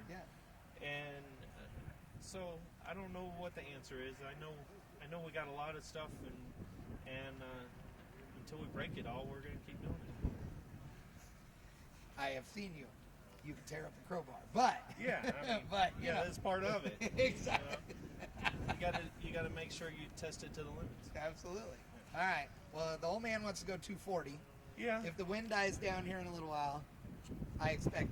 You're the crew chief. You're in charge. No, Handle it. that's Steve's program. No. I'm blaming you. He told me to blame you if it doesn't go fast. This give car, him credit this if it one's does. all. Okay, yeah. Steve gets all the credit, and then if it doesn't go bad, then I'll take it. See, there you go. That's good. 12 minutes. That's how long we are. That's how long I've got left on the SD Oh. card. So one of the other things that's out here, besides cars and roadsters and door cars and everything else, are motorcycles. And this one is only a partial, but it has been fun to watch the motorcycle teams go fast. Trying to see if any of them are out.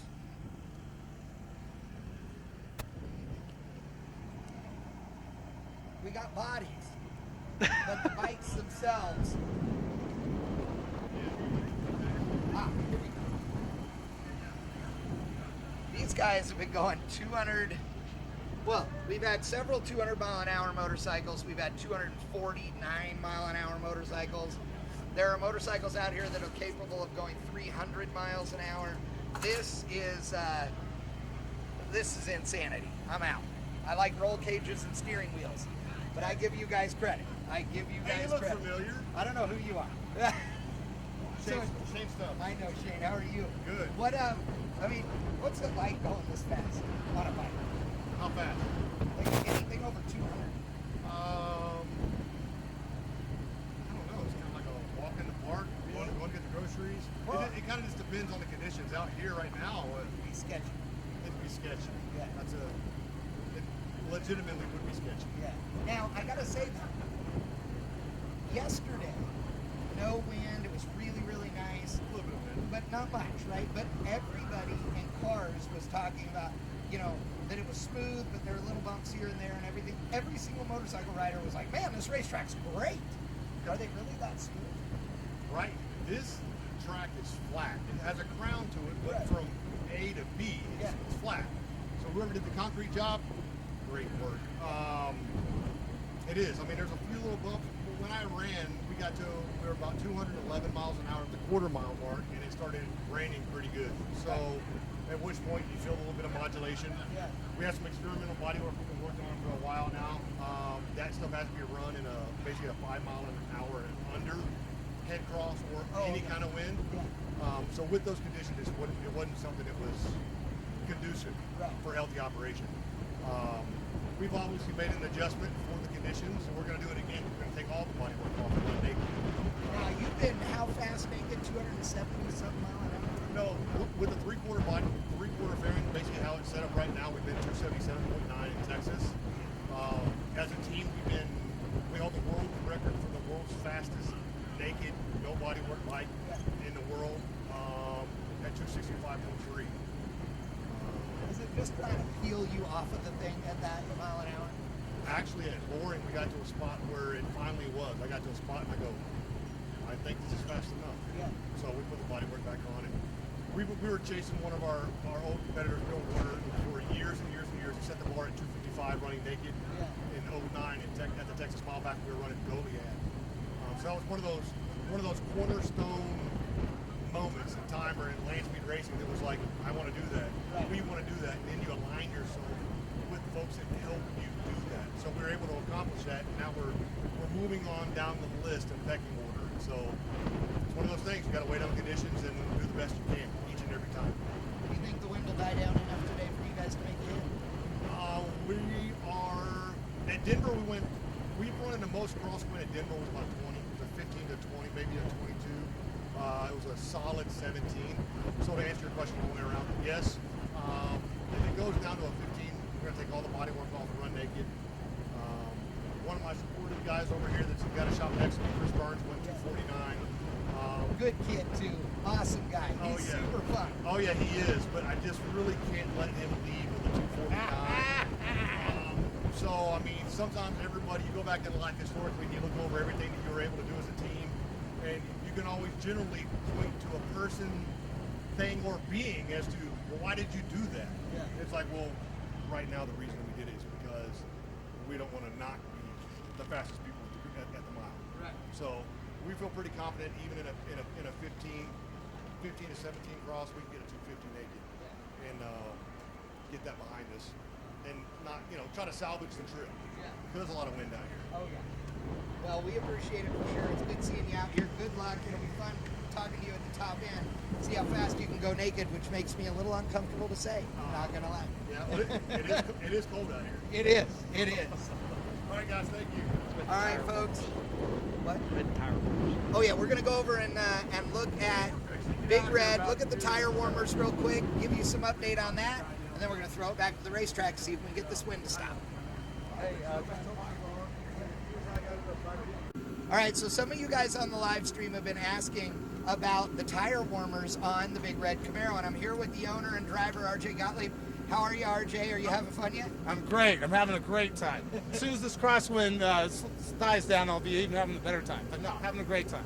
Well, I know you guys figured out what was causing the oil pressure issue. That makes me super happy. But let's address the tire warmers. Everybody's used to seeing these in road racing, autocross, etc. Formula One. Right, but here at land speed racing, what's the thought? Well, I know a lot of drag guys are looking at us wondering what we're doing. They have a burnout right in the beginning, but we're doing the same thing. We got a standing start, but no burnout. We got road race cars, and so the thinking is that you're really gonna hurt yourself on the start having totally cold tires. Right. And so we want them warm. So I get some, I'm not looking for big traction like the dragster guys, because it is a mile and a half. Right. And it is for speed, not time. Right. But all the same, the more ground you eat up without getting going, you're going to hurt your speed. Yeah. So, we find a good launch really helps, and nothing beats having them warm right at that second you take off. Yeah. Now, this car leaves pretty hard. I've been with you guys during some testing. We were once at Bakersfield, leaving from the finish line, going toward the sand trap to do some no prep launches, test some traction control and those kinds of things that you guys were working on back then. You guys really put a lot of thought, but you do a lot of actual testing in order to make sure those really are doing something. What's it like going out for those testing days? Well, the car with the supercharged setup, it puts out 1,900 horsepower. And we're not a drag race setup.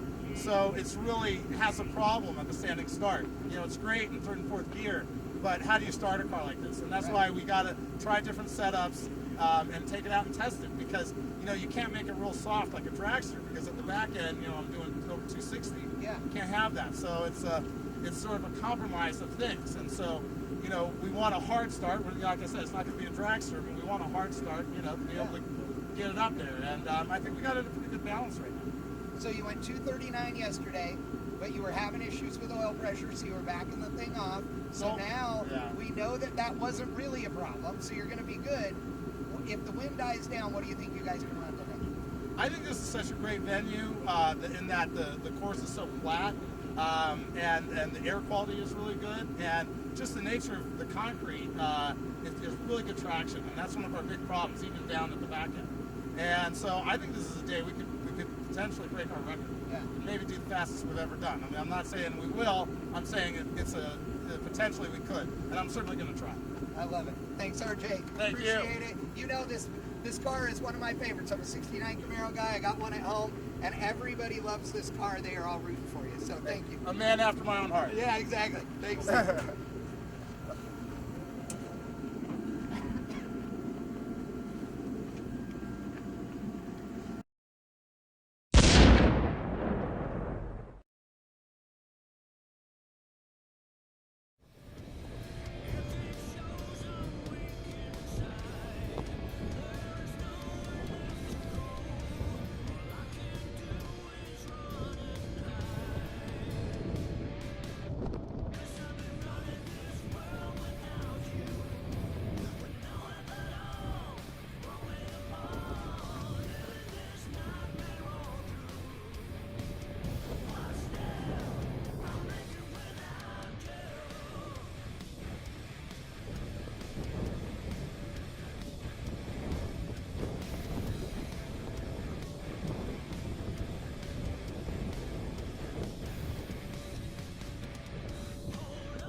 You know, I said this is one of the prettiest cars here.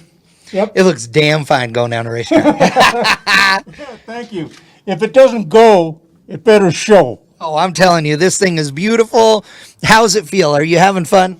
You know, I'm sneaking up on it. I've been road racing in a GT1 Camaro for years. Different gearing, different, big fat tires, goes straight as an arrow. This one dances around a little bit. I'm kind of learning what this is. The 247 gear is a different deal. Oh, yeah. But this is our second run in the car, and I felt better than the first run, and I think it's going to incrementally get in the direction of, we'll take it up a little tomorrow, torque it up a little bit. I love it. I love it. You guys are doing what you needed to. The car sounds good. It looks good. I mean, anything that's caused you guys any alarm when you pulled it in the pits last run? Not at all. Now, we gave it a quick check over. Everything seemed, there were no leaks. Everything seemed to be nice and tight. The brakes work. This time we used the parachute. That works. It's fun. It's cool stuff. That's awesome. Glad to see you guys here, for sure. I love that you're using your iPhone for the GPS for your Speedo. We were scrambling around thinking we need to put some kind of a GPS in this thing. Yeah. And then I dialed up the apps page for Apple, and it's like, it's free. Exactly. And it works really good. Hey, I will tell you also that you can get one called Speedbox that has a heads-up display version. Yeah. So you flip the button, and it inverts the image. You set it up on the dash, and then you see the reflection in the windshield. I like and it that. will be your heads-up display. Yeah, this is up a little bit, but I wouldn't mind having it up as a heads up. So appreciate that. We'll look into it. Absolutely. I love it. These guys are great.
All right, we were with RJ in the big red Camaro, and dude, 229. You kind of showed everybody what was up in only a mile.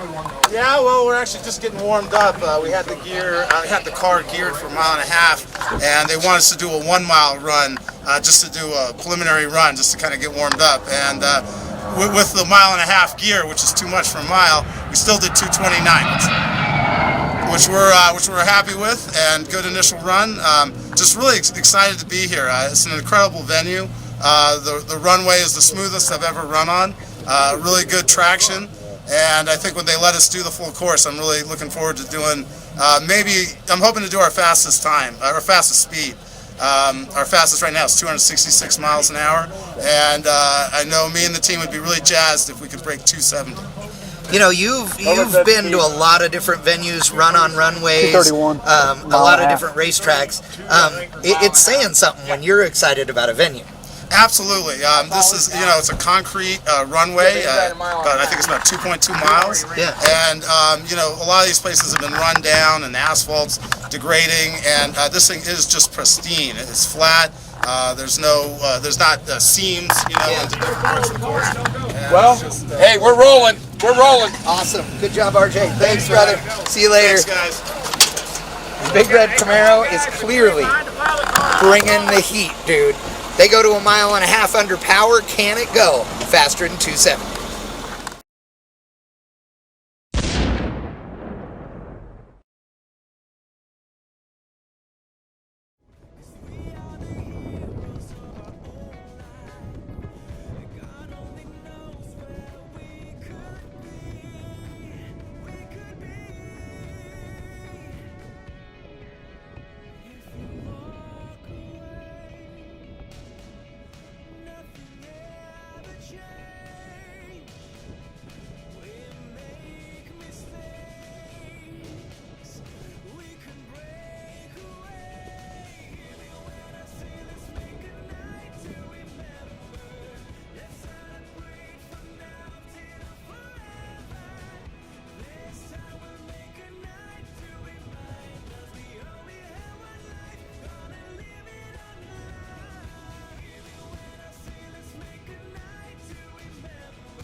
Well, once again from New Mexico, we're on a weather hold for the Truth or Consequences locations where we're having the East Coast Timing Association Invitational. They invited 30 of the fastest vehicles in their classes in the country to the event.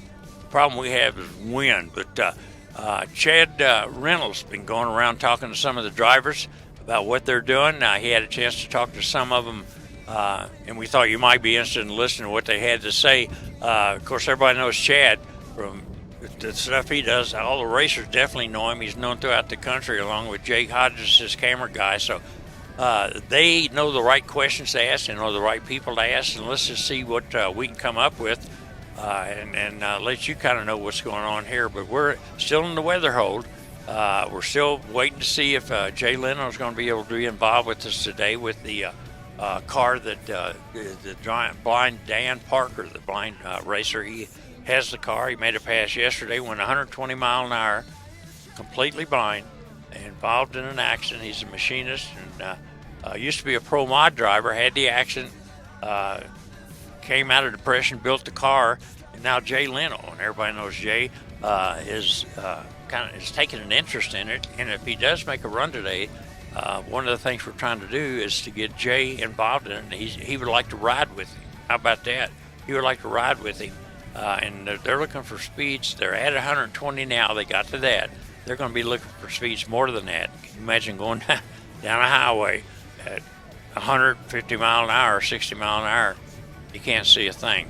It's all through computers and stuff like that. They said all kinds of marks along the track and everything. And the computer will tell the driver to go left, left, left, or right, right, right. And you just follow the computer. You got to trust the computer, and right now they still have a passenger that'll ride with them. The passenger so far has been Steve Strupp, president of East Coast Timing Association. He rode yesterday in a 120 mile an hour run, the fastest the car had gone. We're going to find out. I believe he rode with him in a test run this morning. But what we're waiting on, Jay Leno showed up, and everybody knows Jay, and we appreciate him coming. And it's kind of a good story, and I'm glad to see Jay pick it up, and I'm sure that he'll do a good job with his film crew, because you know that he's such a backer of all types of motorsports and antiques and classic cars and everything. And I know we all watch him on TV, but we're glad to have him with us. But he's going to be part of it. That's one of the things that makes him such a good guy, and everybody likes him, and that's what it is. He's just a good guy, and everybody likes him. But he's working with Dan and trying to get something going, and we can get this wind to die down. Right now, it's still going about 23 miles an hour straight across the track, and so anything that's going to be running is going to be pushing to the right, and we can't do that. So we're trying to, in a weather hold, to find people in Truth or Consequences, New Mexico. We appreciate their support and what they're doing for us. Keep the name Safety Clean in mind. Any kind of spillage or stuff you want to pick up, liquids or what have you, and you're in your business, give these guys a call. They know what's going on, and they'll be more than happy to help you with the product or work with you on a product. Also, we want to thank Motor Mania that are bringing the show to you. I want to give credit to a lot of people. You know, these shows happen, and they happen in your mind, but there's people that make them happen, a lot of hard work. And Mark and Joanne Walters are involved in this. Joanne's the producer of the show. Mark will be working camera number 5 right at the finish line. That's a unique location for a camera, because you've never been before able to see at the actual finish line. In this case, it's 1.5 miles. Mark's going to be right there on top of it for you. Terry is working with me in the tower. We're getting things squared away. Susie Q, we call her, working the pit area as the drivers and riders get ready to go into the timing area. Chad Reynolds, we told you about Chad. He's working the top end of the track with Jake Hodges and getting the interviews for you and everything. So we're just like you. We're just hoping this weather slows down for us, the wind slows down, and we get something in today for us. So keep checking on us, and we'll let you know what's going on. I understand that the race, the NHRA is racing at Phoenix. They had some weather in there this morning, but that's out. And I understand that NASCAR's got their show going. So there's plenty of racing you can watch on TV. But keep checking back with us. I'd like to show you this land speed racing stuff. It's kind of cool, and it's new, and you can be part of it. And it's all being brought to you by the East Coast Timing Association. This was an invitational event. The top 30 vehicles in their category were invited to the event in order to be the ones to first set the first set the mile-and-a-half record in this sport. So we'll be getting back in touch with you a little bit later. This is Army Armstrong. I appreciate you listening in and everything. Follow the sport. It could be the sport of the future, especially since they're starting to run these things on concrete and asphalt surfaces, and the track condition is not as critical as it is if you were running on some other surface. So we could be looking at the future of motorsports with this particular combination that Steve Strupp and the East Coast Surfing Association have come up. East Coast Timing Association. He used to be a surfer when he was a kid. But stay tuned. I'll be getting back in touch with you. As soon as anything happens, I'll let you know. But right now, we're just sitting here like everybody else, like a boat race. We're just waiting for the wind to die down so we can get down the track.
Okay, so I got a question.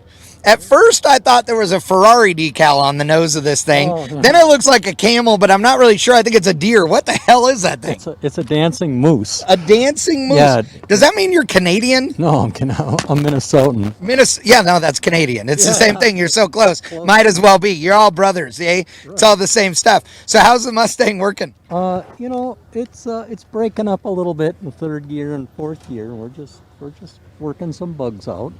This car's been around a long time, been to Bonneville a bunch of times. Yeah. You're no stranger to going fast. No. How do you like the asphalt compared to running, or the concrete in this case, compared to running out there on the salt? Well, it's only the second time I've done it. So Oh. yeah, so I'm rather excited about it. Yeah. That second time was much better than the first, because the first one was just a handling run. Right. So I got to give it a little bit more and look at the gauges a little bit, and that was all very exciting. Nice job. All right. Well, tomorrow we'll see big numbers, or what? I don't think so. We'll go 175 tomorrow, and maybe a little bit better than This than is that. 65 or 66? 65. Okay. So 175 mile an hour in a 65 Mustang is some real stuff. Don't listen to anything or his attitude on that, because I personally don't think anybody ever thought they'd go 175 in a 65 Mustang before. No. They do tend to get airborne.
All right, Steve. So he's in timeout. All right? He's in timeout. That's what the kid over here says. So that means you have to be the spokesman for the group. No, he's a much better spokesman than I am.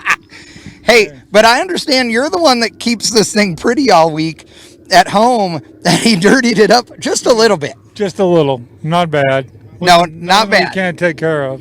You know, we're joking. We're giving you a hard time. You've been fast a bunch of times. You've been all over the place running this car and others over the years. You are no stranger to speed. I know that you were trying to get this thing mowed down, and you barely went off the edge of the track. Yeah, once you're off the edge, and you're in a ice skating ring. Yeah. So it went out a ways, not too far. Yeah. And I thought I had it stopped, and I was going to try and make, Steve had mentioned the circle here, and I thought, well, I'll try that. But it was too late. So anyway, obviously my road race skills aren't what they should be. But hey, that's why we don't just do it once. And we're fine. We're in good shape, and didn't go near as fast as I would have liked to, but that's all right. Well, you got more runs to make, and I'll tell you, we watched you come through the lights. You came through the finish line off the throttle immediately. The chutes were a little bit late, but I mean, if you were on the chutes a little bit earlier, you'd have made this thing no problem. Yeah, I think so. It's not anything to be worried about. We just made a little miscalculation. Yeah. So how do you like this place, though? I mean, is it cool? This place is great. It is. I said last night at the gathering, I think this really is the future of land speed racing, and unfortunately, we're going to lose some very iconic places, in the near future. Yeah. And for us to continue this type of motorsport, it's going to require a facility like this. So, anytime we can make use of these kind of places, I think it's certainly in our best interest. You know what, Ron, I have to commend you on that, and here's why I say that. You've been around the sport for a long time, longer than I have, and I'm not digging on you for that. I'm being honest because I'm old. You are old, but good for you. The problem that I see, and I have seen over the years, and I know you're going to agree with me on this, is that there are a lot of guys your age that have been very hesitant to grow the sport. They get mad when there's so many cars at Bonneville. They really are just, they're a little obstinate on change, and I feel like sometimes that worries me. I'm 47 years old, and I don't see people that are younger than me out at the Salt, out at El Mirage, and it scares the hell out of me because this is one of the greatest motorsports on earth, and we have to get young people to come do it. It's absolutely a terrific sport. It precedes drag racing, quarter-mile drag racing, by decades. Yeah. And actually Wally Parks and Ack Miller and all of those iconic people in the 50s saw the need for another type of motorsport, and drag racing was born. But this kind of racing goes back to the very roots of hot rodding. So I understand. You mentioned that you're in your 40s. Yes. In June I'll be 76. So, which makes me probably not the oldest driver out here, but close. I'm in that unique club. I'd be the oldest person out here. Get out. Hey, sometimes I think that kid of yours acts older than you, though. Well, he does. And in the fuel altered, I have the dubious honor of being the oldest active fuel altered driver. So anyway, no, it's a great event, great motorsports. And I hope that we can do something to help, have it continue. Absolutely. I appreciate it. Seriously, Thank you. You know how much I love you guys. Your family is awesome. You have great cars. It is awesome to see you guys out here. Thank you so much. We enjoy being here. Good. Great to see you as well. Thanks, man. Uh-huh.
to a ruin.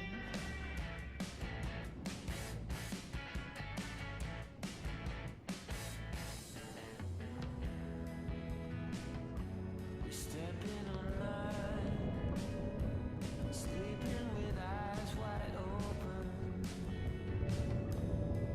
and you're in between the lines. I wanted what you've been smoking. Oh no.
think all with this got something you when you're sitting at the track, and it's got the East Coast Association got a unique. We're in a hole where the wind. The truth is Mexico area, Space America. Look down right here. After you got a bus in the middle, you got a drive chat or a vehicle shot. They went yesterday. We had to see them. Haven't to see them today. Interesting bus. Leave us from versus from your area, but people all over the world this area because they can take and no matter what it is, still they can do it because design via down the actually from trips fell into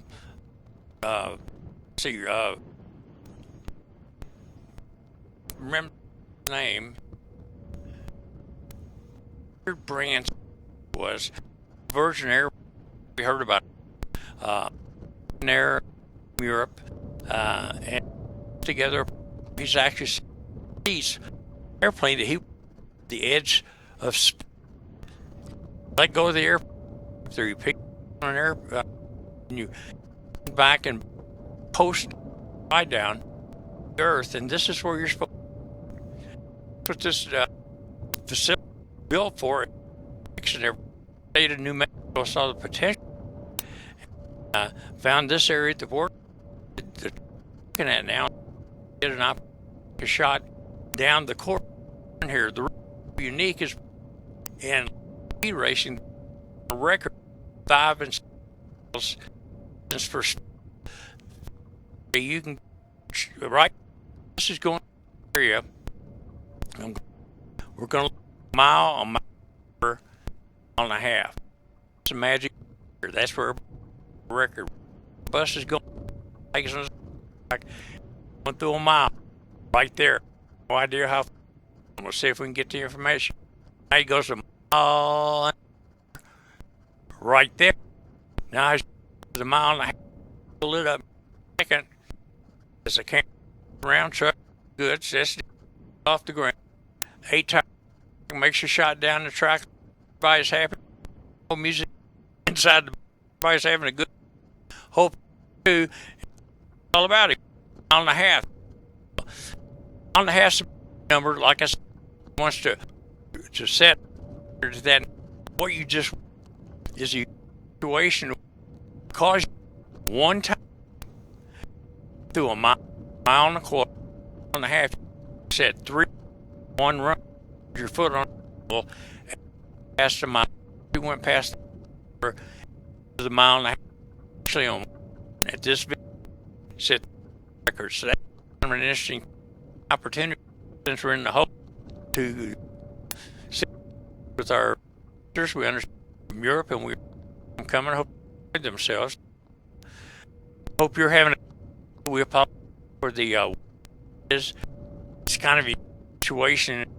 Sport, seeing it's just a day right now. It can be the thing in the world, but we're not letting it makes everything.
Test, test, test. 1, 2.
ask her if she has audio on us.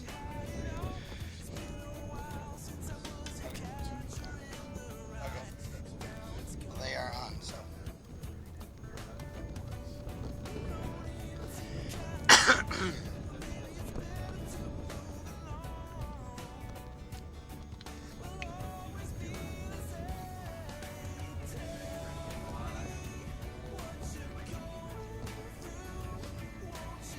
And we are back. We are back. I wish we were back with racing, but we are not. The wind is still blowing out here, ladies and gentlemen. But, you know, we're still having a good time. We're having a great time, honestly. If you got to be wind delayed, this is a pretty spectacular place. We have to hang out and just, you know, look at all the spectacular things to see. Oh, yeah. This facility is amazing. You guys, you can't understand it unless you're here, really. It is so good. Obviously, it's home of Virgin Galactic, the space program. But the spaceport itself is its own facility. It is not owned by Virgin. Which was really fascinating to learn about. Yeah, because we didn't really know all the details out here. It's super secret in some ways, but it doesn't have to be. You actually can have an event here. Yeah. You can have an event here. They actually have tours, I found out.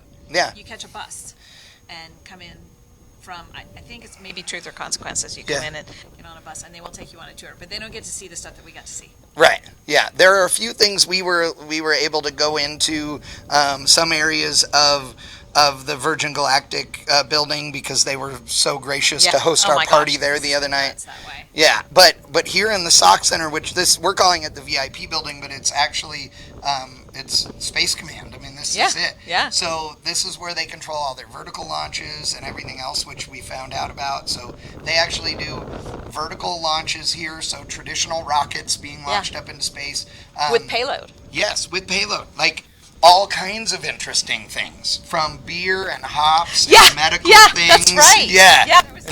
Beer, that was a good one. Yeast. It was yeast. Yeah, that's from right. beer making. Yeast Yeah. for making beer. There was all kinds of stuff. And so it was interesting because we were surprised at some of those things. And they're non-orbit, launches. Yes, suborbital. Yes, suborbital. That's what he said. Yeah. There you go. Yeah. And so we had fun with it, for sure. Getting to hear about this place was neat. But it's a big, giant facility. They want to have other events here. They do, launch airplanes or fly airplanes out of here all throughout the week for the space program. But there's a lot of other stuff out here, and there's tons of space. There is 2 working cattle ranches here on the property, which is weird. So they warn you about driving at night because there are cows everywhere. But it is a pretty cool facility. We've had, Luchador? Yeah, Luchador. Oh my gosh, you people. So, dude, a food truck that's in an eyebrow Winnebago. If you know what an eyebrow Winnebago is, it's an eyebrow Winnebago and it has Mexican wrestlers all over it. Right, with spray painted Mexican wrestlers. Oh, yeah. It's the food. Oh my gosh. Yes. So this is an event like no other. Where do we get to go racing that there's a food truck that's already paid for? Yeah. Yeah, you just walk up to the food truck. In the morning, they have egg, ham, and potato burritos. At lunch, they've been doing burgers over there. Here inside the building, in fact, right through the glass over here, they're doing salmon and then steak with chimichurri. We have not eaten that yet, but we might. Trust me, we'll try it. Yeah. There's just this has been a bit of a food tour for you and I. It has been. So this place is directly in between Truth or Consequences and Las Cruces, basically. It is technically in Truth or Consequences, but it's like 45 minutes or so from both. So we've been in Las Cruces eating. Everybody else has been talking about all the taco places in Truth or Consequences. This is a cool area to visit if you are into the outdoors, if you are into beautiful scenery, etc., or you just want to come out here for an event. Great place to or eat. Yeah. Absolutely. The other thing is we've been really lucky. We've had some special guests out here. Jay Leno was here today, and the local news doing some pieces on Dan Parker and his efforts to run fast in the Corvette, which we will talk about a little bit later. But there were some other cool guests that were here as well. Well, with mostly on Friday, I think. Well, no, I guess it was yesterday too. We had a lot of city officials. We had a U.S. senator. Yep. That was pretty interesting. He didn't know anything about land speed, so I kind of gave him a little bit of, 2-second overview. Right. But it's pretty interesting to see it from their perspective because, of course, they're all very, very interested in the development of this facility and what it can bring to local, civic, and state government. And because this is a state-funded facility.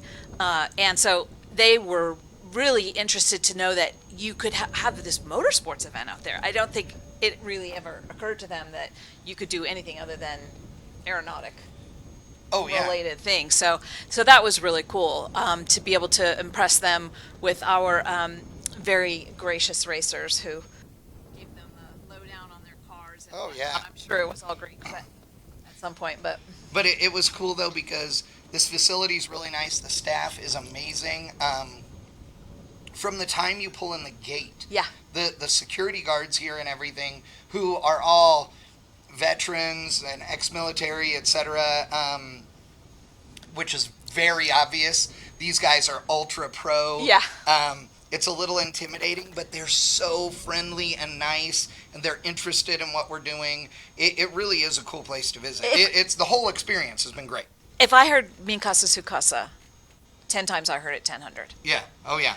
It's it's funny because you come to a place like this with this kind of security and everything, and you expect that it's going to be so staunch, and there are some things. Oh yeah, there's right? some very serious things. Yes, we cannot get closer than a certain distance to the hangar and all those things. But the truth is, they are as welcoming as they can possibly be for every place they can let us be. Oh yeah, you know what I mean? Yeah, and that's cool. That's well, been and the really city fun. too. Oh yeah, Las Cruces. Oh my gosh, you go into restaurants, and a couple times I thought maybe they were just going to sit down and eat with us. They were so friendly and so kind. Last night we went into Cafe Delicioso, and it was the whole family that runs the place was actually in the middle of their dinner. Yeah, yeah. Right in front of the kitchen, and we walked in, and they're like, hold on a second. And we had amazing food. It was great. Yeah, it was really cool. And that's always a good sign, right? The owners are eating their own food. It was great. It was really, it was really good. But, for you that have been tuning in for racing, we apologize for not having racing going on today. We are hoping to get some runs in a little bit later this afternoon. The wind is supposed to die down. The track is clear right now. Oh, yeah. The track is great. All the timing equipment is going. Running. Everything is ready. It just needs to not be blowing this hard. And unfortunately, land speed racing, because of the speeds that you're going and the duration of time that you're on the racetrack, you just can't have this kind of crosswind. If it was a headwind or a tailwind, it wouldn't be a big deal. I mean, it would affect performance if it was a headwind. Yeah, But from a handling perspective, this thing is dead on 90 degrees to the race course. It's just too much of a side wind. So we've got to get it to slow down 4 or 5, 6 miles an hour, and we'll go from there. We are expecting it to slow down around 4 o'clock. We are prepared to run until dark. So if we can get it there, we are going to. Now, there are some competitors who have packed it up and they've headed home because they have really, really, really long drives. Yeah. But none of them were happy about it. Yeah, they really wanted to be here. I mean, this is an event that every single competitor has been excited about. And I will say, the folks I've talked to in the pits, and I'm sure it's been the same for you. Yeah. You've been around there all morning. Most of them said, hey, this is the breaks. Wind is an issue, and when you race out in the middle of nowhere, wind is always an issue. Yep. It's cool. Oh, and we really like to race, but it cool. is what it is. We got to be safe. Yeah. Well, no, and everybody's used to it. At Bonneville, it happens every single week, every single year. Yeah. There are days that end early because the wind coming through the gap in the mountains. It's a normal thing. I've raced at Bonneville where you have to factor in the wind, and they tell you stay over to the left side. You get hit by the wind, it moves you over to the right side. Right. It is what it is. But when the speeds get up like this, they just can't let us run. So, but with that said, we were lucky enough to let Dan Parker run this morning. The wind was at a questionable level, but because he wasn't going to run as fast, we let him run with Jay Leno in the car. You'll remember Dan Parker is blind. He's out here trying to set a record at 202 miles an hour. Brand new navigation system in the Corvette that he built. It is a really nice C6 car. It's beautiful. Dan's an awesome guy. His entire team is just spectacular human beings. And what an inspiring and neat organization. I mean, his story alone is fascinating, but his organization has just propped him up. And they are so all in. And none of these guys are getting paid. In fact, until Strupp Master stepped up on board, They really only had small sponsorships from some great companies, don't get me wrong, but really this has all been coming out of Dan's pocket other than some help with some parts and stuff. Strupp Masters helped to get him in here to pay for some of the travel expenses and have been great. Yeah.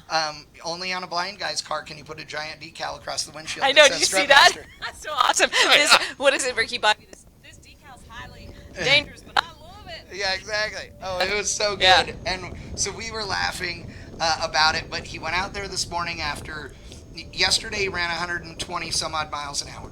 After running 120 miles an hour, they made some significant adjustments to the navigation system. The car was moving around far too, it was going way too far left and right before the system was telling him to correct. So although he went 120 miles an hour, which is twice as fast as he went on his motorcycle, it still was not, it wasn't exactly where we needed it to be. So they've made some changes. They were out here until 2 o'clock this morning. How awesome is that? So Chad gets this text message that says benefits, or was it on Facebook? I'm not sure. But it was on Facebook. Something to the effect of benefits of having your driver be a blind guy. Midnight test runs. Yes. In the dark. Because people don't care. So they had rental cars going, and they were testing to 99. Well, actually, they went 105 miles an hour or something last night.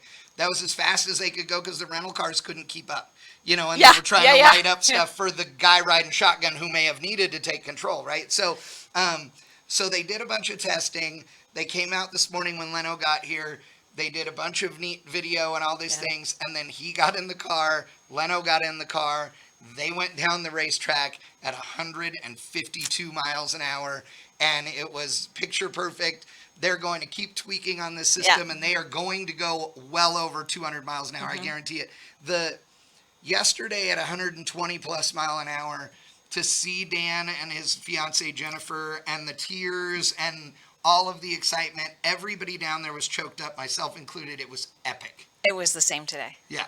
It was the same. The tears, the hugs. Yeah. It was, like I said, that whole organization is inspiring. Oh yeah. If you are not out here doing this for fun, you are doing it wrong. Yeah. Let me tell you. Yeah. But we had some other guys that went fast, including one who has just pulled out on the race course, by the way. Oh.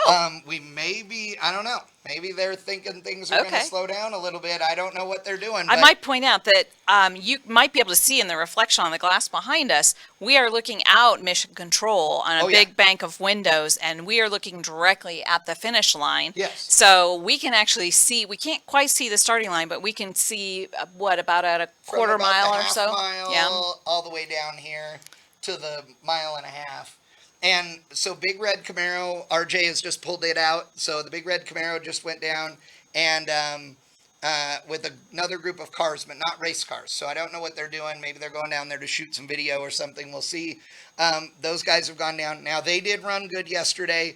Not as good as RJ wanted to. Right. They ran 239 miles an hour. His goal has been to break his personal best record and run 270 out here.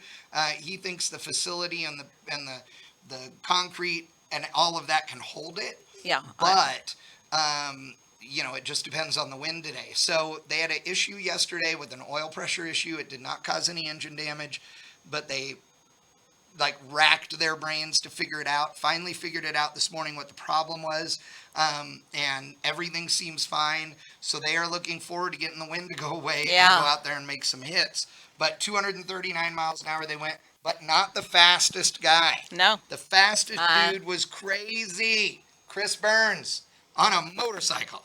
I don't know about you, but no way. If I don't have some steel around me, I'm not going that fast. That's just 249 miles an hour on a 600 horsepower turbocharged motorcycle. No way. No way. Nope. No. And then Aaron Brown, also in the number 6, the stock car. Yeah. That thing's pretty cool. Safety clean on board. Performance Plus lubricants on that thing. That's a great car. It's a neat car. NASCAR. Yeah, it's a neat Aero. car. Oh, yeah. They know what they're doing on that thing. They went 234 miles an hour yesterday. At the end of the day yesterday, everybody was really excited about getting out there today, so I know they are chomping at the bit. When things really got rolling, it was run, and super exciting. Yeah. It's a thrill.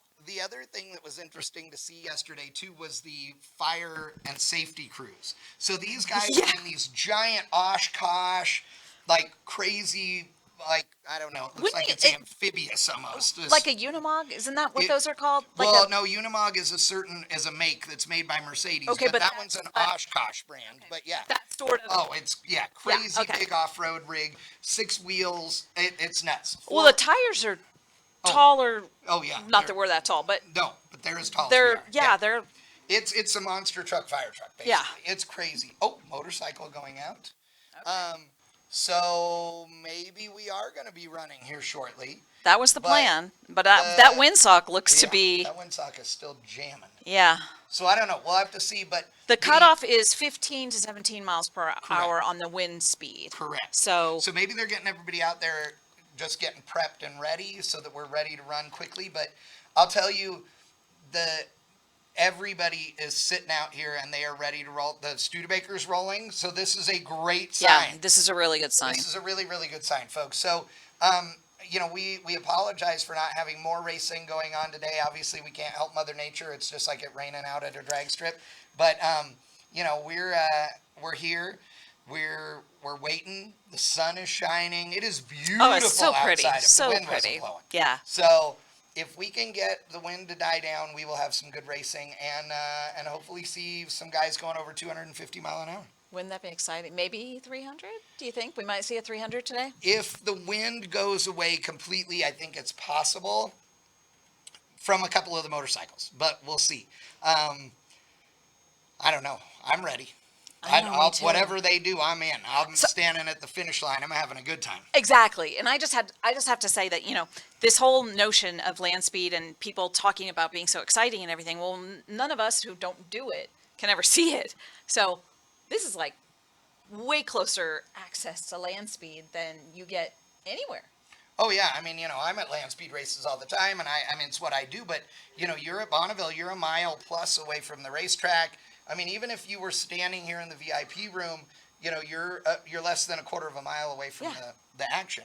So I get it. Yeah. Like I get it now. The Right. hair on my arms goes up. I hear that rumble coming down, and I'm watching, going, "Oh my gosh!" Yeah, because you don't normally get to hear an engine at full song for that long. No. That's the thing that people don't understand.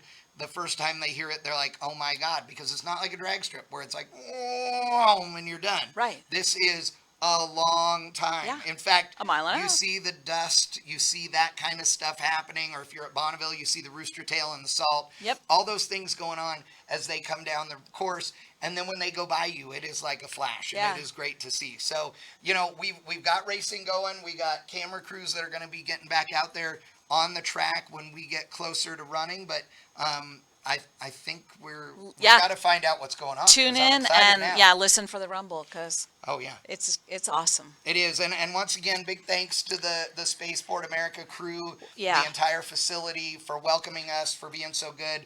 All of the ECTA volunteers and staff, thank you so much for everything that you've done. The racers, cities of Las Cruces and Truth and Consequences. New Mexico, great place to visit. It really you guys is. Seriously, put it on the list. It is cold and windy out there today, but if it wasn't windy, it'd be really nice out actually. Yeah, and it is beautiful. Yeah, yeah. mean, I got a this little place sunburn is gorgeous. yesterday. I did too. Yeah, I got a little bit too. It is gorgeous out here. So, come visit us next year. We're going to have this event again. That's the plan. We are looking forward to more events out here, and it's not really a spectator sport. Because we we'll don't do have our best. bleachers. We'll do our best to bring it to you. VIP package maybe. And yeah, there you go. Guys can eat some salmon and steak with us in here, and we'll see what's going on.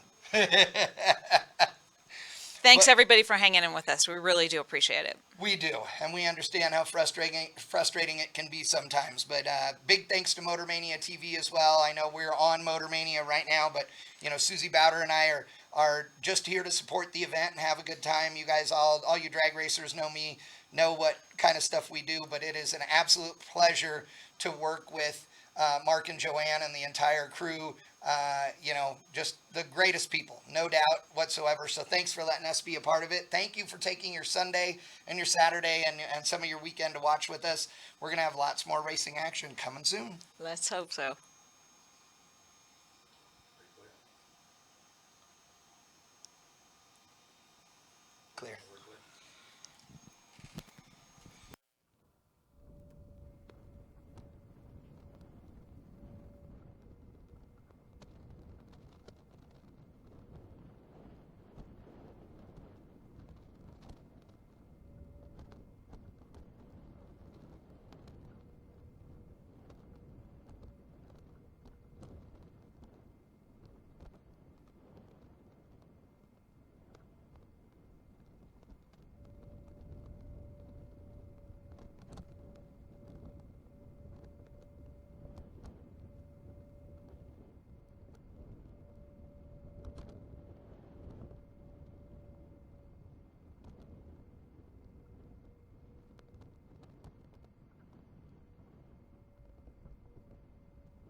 right now on the track, a Studebaker making a shot. It's a 54 Studebaker Champ body style on the car.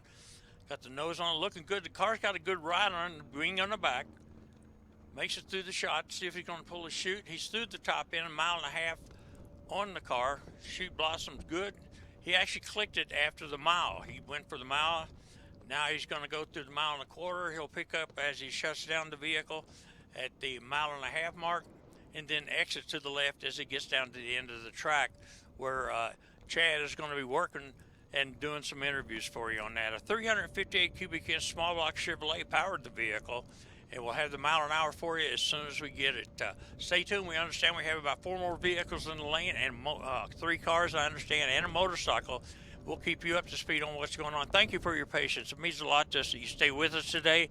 The crew has worked so hard to make this thing happen, but Mother Nature just decided she was going to kick up a little bit. If you ever get a chance, you need to come out to Truth to Consequences, New Mexico. This is a cool place. All our staff is, even though we've had a bad day today with the weather and everything, these people have been so gracious to us and everything, and talking and selling their community, that we really, we're going to talk about them. They're good. We understand the run was aborted, so we're not going to get any kind of time for Gregory on that particular run. The little small block, it looked like he was making good horsepower as he made it through the traps. But remember, you can go through 3 finish lines here. You can go to 1 mile, is where he clicked it. He made it for 1 mile. 1 mile, going 124 mile an hour. That's not a bad run. I understand that's a relatively new car, and Gregory's trying to get used to it, get used to the track. I think that was a smart move. He made a good run in some rather adverse conditions, but now he knows how the car's going to handle itself. He knows how the parachute's going to pull the car in case of an adverse condition. So that was a smart run for Gregory, and that's him a 1 mile time of 124. You can also get a time in 1.25 miles and also at 1.5 miles. But everybody seems to be clicking them at the mile for the simple reason for safety. Everybody feels like they don't want to get up in really high speed. High speed, you get light, you get a crosswind, it could be a problem for you. So we'll be back with you just a second to find out who's going to be the next one to make a shot. But it looks like we may be able to unload the pit area a little bit as Gregory goes through. He was shooting, actually trying to get a 250-mile shot this weekend, but it just didn't work out for him. But he'll pull it back to the barn, make more horsepower, and we'll see him on the tour as we go deeper into the year.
just remember, we got some information. Gregory Baja made a pass, just a rookie pass, trying to get time on himself. That was a good move for a rookie to make a shot. At half-mile mark, it was 98.5 mile an hour. And at the end of the mile, where they told him to click it, was 124.14. So, good rookie pass. That was a good rookie pass because he drove through some adversity and he did a real good job of it. So, congratulations to Greg and the little 54 Studebaker. And whoever designed the Studebaker never thought it'd go 124 mile an hour in a mile. Well, again, at Truth or Consequences, New Mexico, we're trying to get this thing going again for us. Everybody's playing against the odds right now, and Mother Nature's got the trump card on this thing, and we're at their mercy. If we can get an open time where we can get a car down this track, that's exactly what we're going to do. But right now, we're running out of daylight. The winds are still staying up and everything, so I will keep you up to date on what's going on. But what I wanted to let you know, as Greg made his pass a moment ago, we found out it was a rookie pass for him, rookie orientation. At the half-mile mark, he went 98.5. At the mile mark where he clicked it, he went at 124.14. Good pass for the kid in the 54 Studebaker. Matt Voss made a pass a little bit early into the little Fiat, the long yellow 1948 Fiat Trapolone, and he made a run at yesterday. It was a 193.548. He was trying to beat that number today. He was trying to go on the other side of 220. Now, these guys predicted a run that they would make, and this is how much the weather's affecting the cars. He predicted he was going to make around a 220 mile an hour run. All he got was 193.548, so you can see how much wind it is knocking these guys around. It's been staying all day at about a 25 mile an hour pure crosswind. I mean, you're just like pushing against your door all the way down the track. I'm not surprised we haven't seen more motorcycles today, but we understand in the starting line there are some motorcyclists that are, the sign they want to run is they have tire warmers on their back tire, and in order to make a pass. Now, this is interesting because the tires are so important to these vehicles and the compound they run, meaning the type of rubber they run and how hard and how sticky it can get and everything. You want the tire to be warm. You don't want it to be hot, because hot it'll get sticky, especially when you're on concrete like we are here. If it's on asphalt, it'll be a completely different deal. But this is a biting track, believe me. 44 inches deep in concrete, and believe me, it's all bad all the way through this thing. But you can get a bite on it, a better bite if you've got tire warmers on it. Yesterday we had a bike go through there over 240 mile an hour, and got crossed up a little bit because the rear tire broke loose. Yeah, at over 240 mile an hour, the rear tire broke loose, and the rider had to back on the throttle. So that shows us the potential we have at this track. It's just that we are not able to actually get things going because of Mother Nature. So we appreciate everybody working with us and staying with us. East Coast Timing Association, the Superport America Invitational. We appreciate all the racers coming and racing with us. A lot of people watching around the country. We apologize to them for not being able to provide the action that we really wanted to provide. The vehicles were here. Everybody was ready to go racing. It was just a question of safety, to be very honest. And if you're in motorsports, that's what it really is, what it's all about. So we appreciate the East Coast Timing Association for their thoughts and everything. They want to race just as hard as you want them to race, and I want them to race. But these are these guys' friends, and these ladies' husbands, and these kids' fathers and everything. And we want everybody to be able to go home and enjoy their family and meet again another day. So we're tickled to death the way it's been handled. We're looking forward. Hopefully these people get to come back to this event. My name's Army Armstrong. They asked me to come and announce it, and I've never seen a land speed event before, and I've really enjoyed this. And it's a good sport. I can see a whole lot in the future of this sport. And but you got to, it's like anything else. You got to walk before you run, and that's exactly what we're trying to do here. This facility, as I said before, is phenomenal. If you live in this area, it would be worth it. They can actually take tours of this place. If you live in this area, it would be worth your while to load your family up and bring the kids down here and look around and see what's going on. It's really, really neat. But right now we're waiting. Again, you can see the flag blowing. The crosswind on the track is coming just right across the track. Again, we keep checking the starting line to see what's going on. We're going to go on the side. If anything pops up, I'll get back in touch with you. But again, we appreciate you working with us and staying with us on this thing. Beyond our control, we can't say anything about it, but maybe next time we'll get everybody rocking at the same time. Okay, I'll be back shortly. Stay tuned.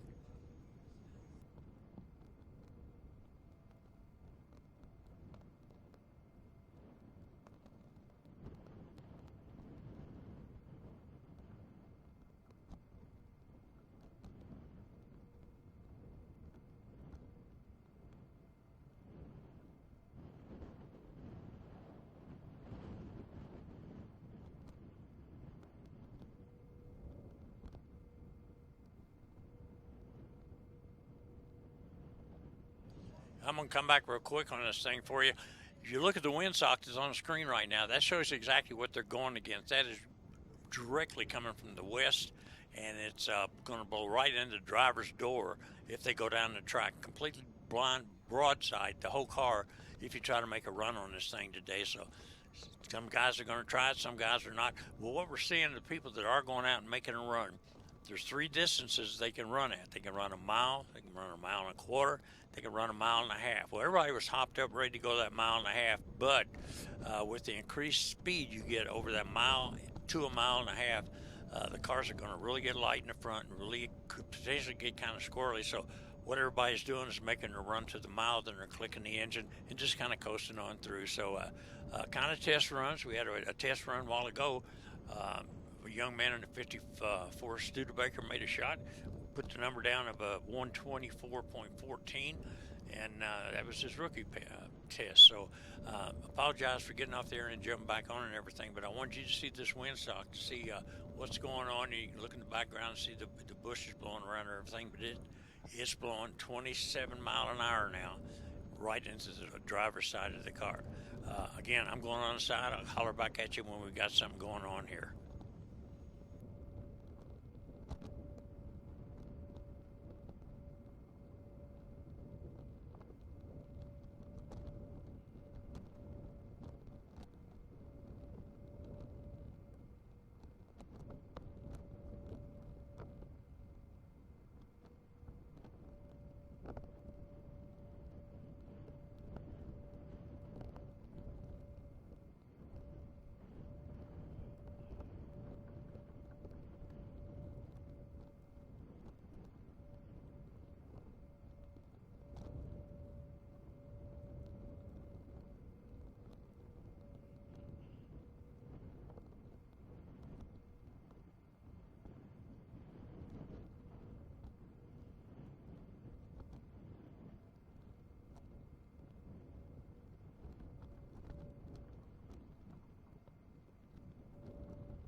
things you've done for me and you.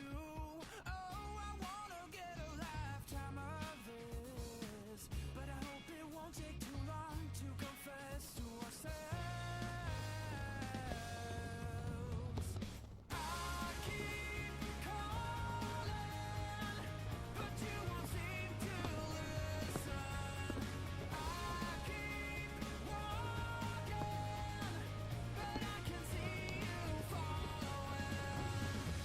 Oh, oh, oh, oh. Oh, oh, oh, oh. You wouldn't hold me back if you could. We've had ourselves to blame for our love. Oh, I tried to hold you close, but you just left me. I need to find a way out from this hell by myself. I keep calling, but you won't seem to listen. I keep walking, but I can see you following. Oh, oh, oh, oh. Oh, oh, oh, oh. Hey, yeah. Oh, oh. I will leave and not come back anymore. Oh, oh, oh, oh. You will feel Chris Burns makes his shot on a Kawasaki. It's a Z14R. Let's see what happened. We picked him up, and we're trying to get a mile an hour on him. He made it. He ran through the mile. 160.5 is the word we get, so congratulations to him. I'm glad to see he made it. That was a good run. At that speed, the wind, he had to definitely feel the wind because it was blowing him sideways. And I don't know if we'll be able to get a replay on it or anything and to see if he's leaning in against the wind. You got to go against the wind. 150.5 is a good time on a motorcycle on a day like today. Look at the flags. That tells you the whole story. So we're waiting to see who might be coming out to make a shot. The track is open, and we need to find out from control about who is back in the staging area. Let us know so we can get ready, so that when we do make a shot, we can give you all the information. We want to congratulate Chris Burns at a 150.50 on that awesome Kawasaki, the 2015 Z14R racing bike all the way.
out of sight.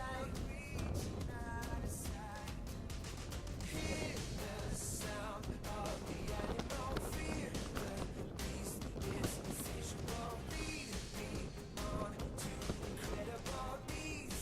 It's time to be radical. War is over now. If you want it, if you want it. War is over now. If you want it, if you want it.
keeping an eye on the starting line, we noticed Studebaker, Vonnet, set back in the hot lanes, and they've gone through the routine. I believe he is going to go to the starting line. We're going to get us to pass Rick Placenta, making a shot in the 63 Studebaker Avani. It's out of Orange County, California. It's a 291 cubic inch shaker engine. He's a drag racer since 1958. Plays with a lot of real horsepower to the rear wheels. This thing makes 750 horsepower. Look at that. Got the nose down attitude. It's got a real neat setup with the back windows. You can run these cars higher in the air because of the way the design of the back window is. Okay, so Richard goes through the traps. Time will come up in just a second, and we understand we have other participants in the lane, so stay tuned with us. We may have something going here for you as Richard backs it down in the finish line area. As all the riders and drivers now are getting accustomed to the shutdown area, and everything seems to be working real good for them. But old Mother Wind's giving us a heck of a time. Richard will have his time for you in just a second. There's a 63 Studebaker. Hell, get this number, almost 200 mile an hour, goes to 196.8 on a very windy day. Let me check the 25 mile an hour side wind on that run. So that would definitely been more than a 200 mile an hour run for Richard, but not going to be the case. The official time slip is going to read 196.8 at a mile and a quarter. A mile and a quarter. That's interesting. Most guys have been clicking their vehicles or shutting them off right at the mile marker because of the wind. He drove it past that. He drove it a mile and a quarter, got to 196.8. You often wonder if he'd have driven another quarter of a mile, which would put him at a mile and a half. Hey, could he have been over 200 mile an hour? And that's what he was looking for. So he's got on his sheet here, he was shooting for 200 mile an hour, but a 196 is what he's going to have to settle for as we get ready to go back to the starting line and see who else is going to be coming down the track.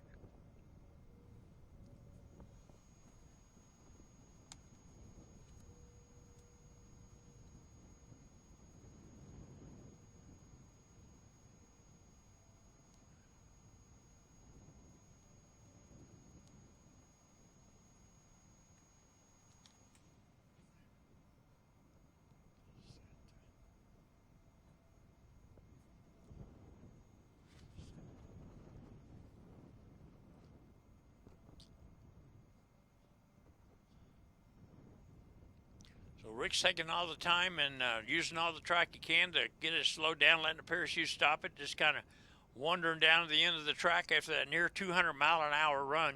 The 196 is an awfully good number. He did it. He's one of the few guys. Most guys have been clipping it at the mile marker. He pushed it past that, went to the mile and a quarter, and got a 196 out of it. I wonder if he'd have pushed it a little bit harder. If he had gotten a 200 mile an hour, he was awfully close. He was just a quarter mile away from it. But gear ratio, tire size, and everything has a whole lot to do with it. Plus the side wind was working against him, but that was an awfully good run for the 291 cubic inch vehicle out of Orange County, California.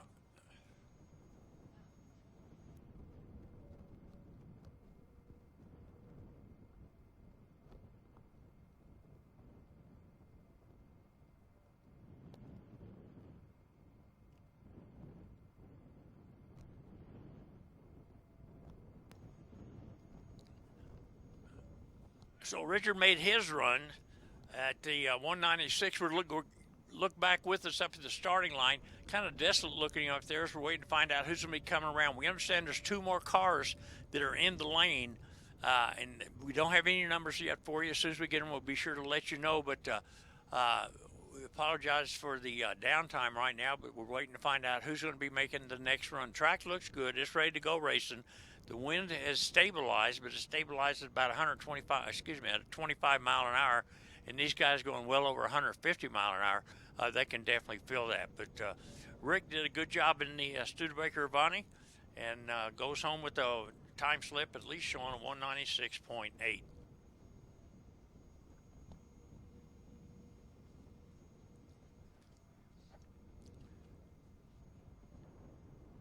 You can look to the left of your TV screen at the green and white flag. That shows you exactly the wind that they're running against.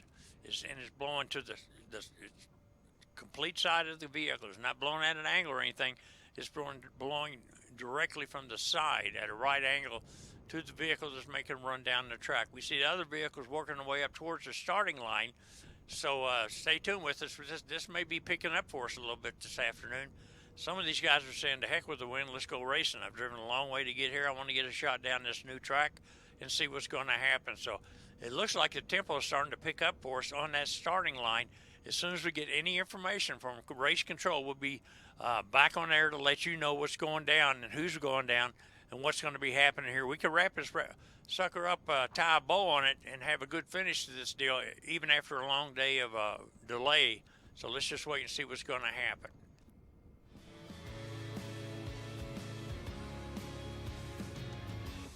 I'm sipping coffee from a paper cup,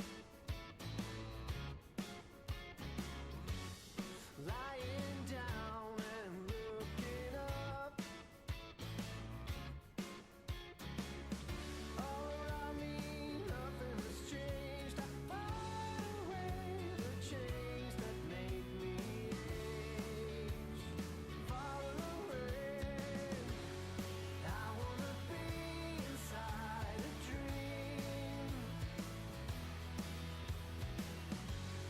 pacing around without a care for anything real.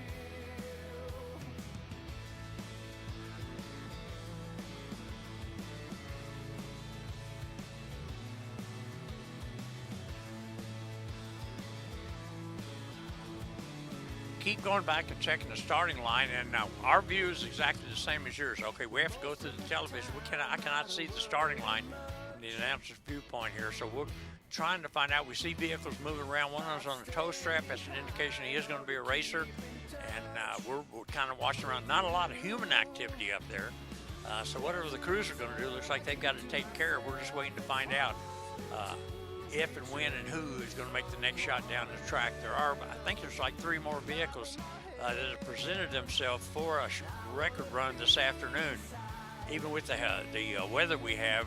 So these guys are going to grit their teeth and take a shot at this thing. Placenta made a shot a moment ago, made a good run of 196 at the 1.25 miles. So he's showing you could drive past the mile and make it happen. But let's just see what is going to happen. I'm kind of interested in these guys and what kind of gear they're running, because it's almost like running uphill. So how do you gear the car for that, especially when you got 3 mile markers that you can run a record at? You can run a mile, 1.25 miles, and a 1.5 miles. So let's see where everybody clicks them off as soon as we get another vehicle on the track.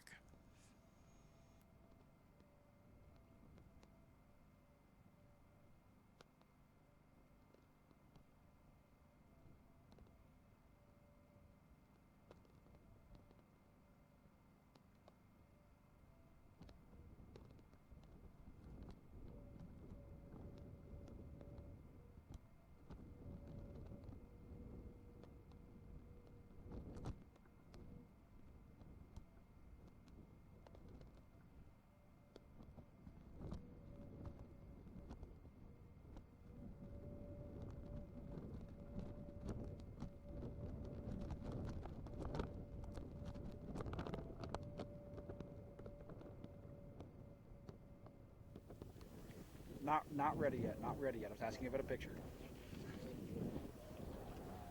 Mic on? Yeah. Check 1, 2.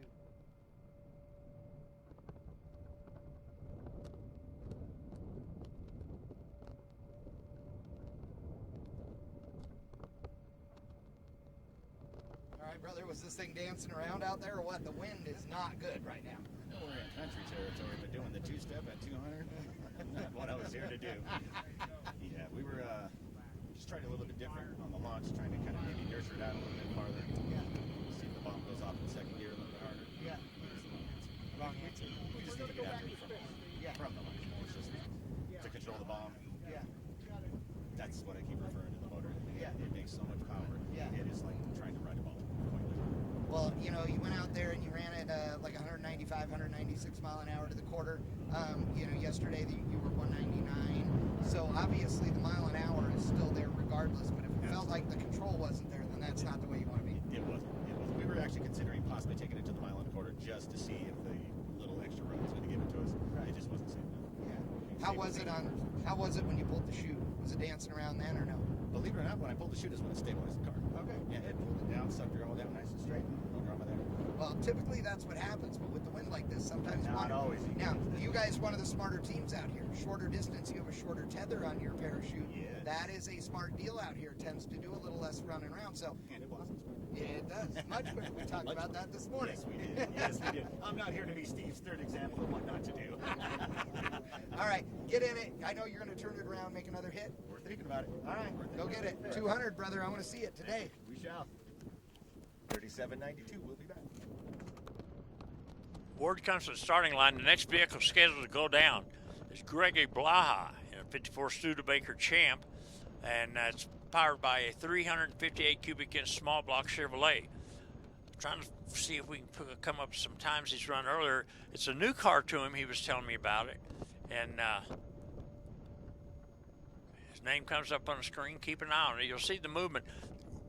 Everything we're doing here is a long, long way away. Like I say, we're announcing this thing. We can't even see the starting line or the finish line. Everything's going through cable and everything. We appreciate the film crew, the Motor Mania team, for coming and working with us under these adverse conditions. We appreciate all you guys and gals have done. Let's pull together and get this next vehicle down. Gregory ready to make a shot in the Studebaker, 54-year model, powered by a small block Chevrolet engine of 358 cubic inches. You should be coming out of the middle of your TV if you're watching. I believe it's the white vehicle over there. It's actually a gray or baby blue vehicle. But look to the left of your screen over there. Look how that wind is blowing that flag. We're checking it. It's 17 knots, means it's going to give us about 23 mile an hour side wind he's going to have to work against on this run. Driver's in the car. Really, everything's in his hand right now. It's up to him to leave when he wants to leave. I'm anxious to see where he's going to click it. He's going to drive it through the full mile. I believe he will. How about the mile and a quarter? I don't know. How about the mile and a half? We got to wait and see. I don't think he's going to have the big mile an hour like other guys have had, that he's going to have to worry about that last half mile, because he's not going to have the mile an hour. He'll be able to hold the car down on the track just by the weight and the aerodynamics of the car. Where some of these big inch motors, speed will hurt you today, especially when you try to go past that mile marker and to shoot down that mile and a half record. So sitting patiently on the starting line, Gregory Blaha, I understand is the young man's name, 54 Studebaker. He's shooting. He wants to go. He wants to go 250 mile an hour. That's what he put on his card. That's his goal for this year. It's early in the year. It's a long time. It's a brand new track, new gearing, new everything. So let's see what Gregory's going to do for us on this pass. As I like you, wait patiently for him to make his run. More than likely, he's trying to get the engine temperature up where it's supposed to be. A lot of the guys that do that to get things going. The weather's cool. That'll make horsepower for you. The cooler the fuel, the more horsepower you're going to make. Motorcycle guys, they're putting tire warmers on their back tires. We had guys going over 240 mile an hour yesterday and breaking the bike's back tires loose on these things. So there's awesome horsepower in the pit area. It's just a question of getting them to lay it down on the track for you folks to watch.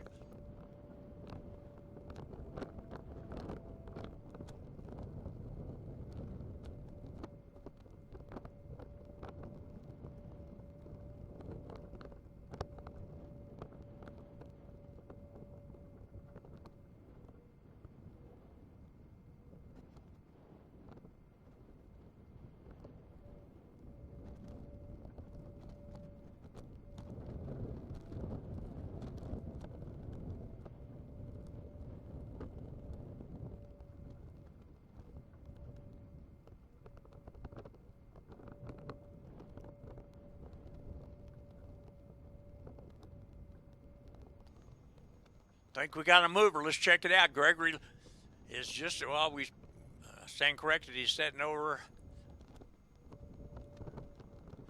You can see the camera shaking the way it is. That's how the wind is. Look at the shrubbery and everything in front of it. The nature is showing you about that wind, how it's blowing. And the other camera shot showed us the flag. and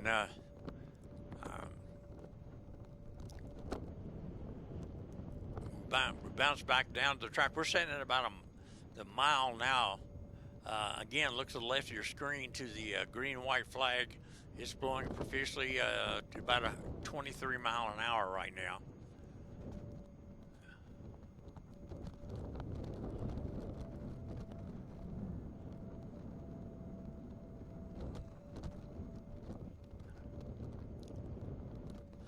I thought I saw the car move a moment ago, but we're looking right down, kind of like a gun barrel. We're looking right down at it, any kind of movement. Well, what we're getting is the heat, the vibrations, the heat is coming off the track and giving us a little squiggly look at it. As you go back to the camera, showing you exactly how strong these winds are here today. We're waiting for Gregory to into the lanes. He's indicated yes, he does want to run. The course has been in his control for about the last 8 minutes for him to make this shot. Other riders and drivers sitting in the pit area will be coming back to you as soon as we get Gregory down the track in the little 54 Studebaker.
Working the left side of the track. Let's see what's going to happen. Gregory gets out.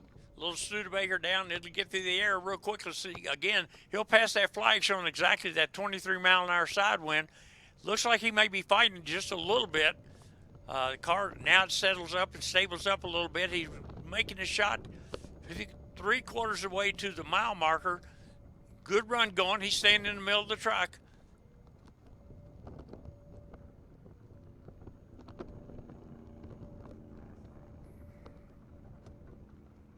Goes through, and we'll have the time for you in just a second. We'll find out where he drove. From our viewpoint, we couldn't tell if he clicked it. I don't believe he clicked it at all. I think he went the full mile and a half to try to get that record. 124 point at the mile, okay.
The distance for Gregory at the mile, it was 1 mile marker. He went to 124 at the mile.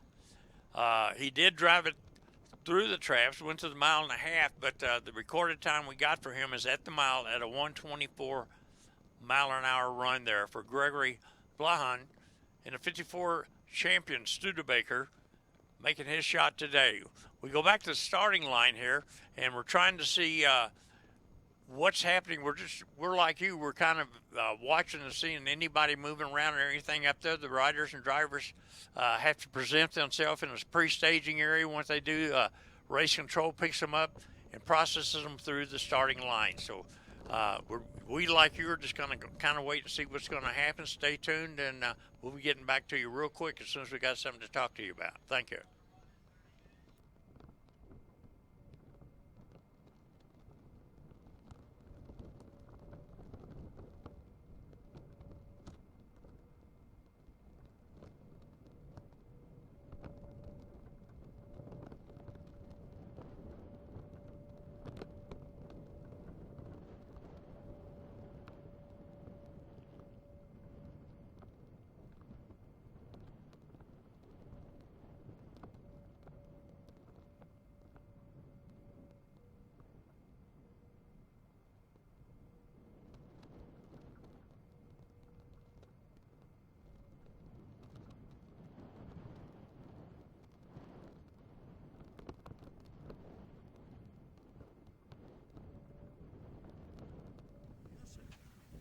Okay, so you got your chance in the car. Your first run, how was it?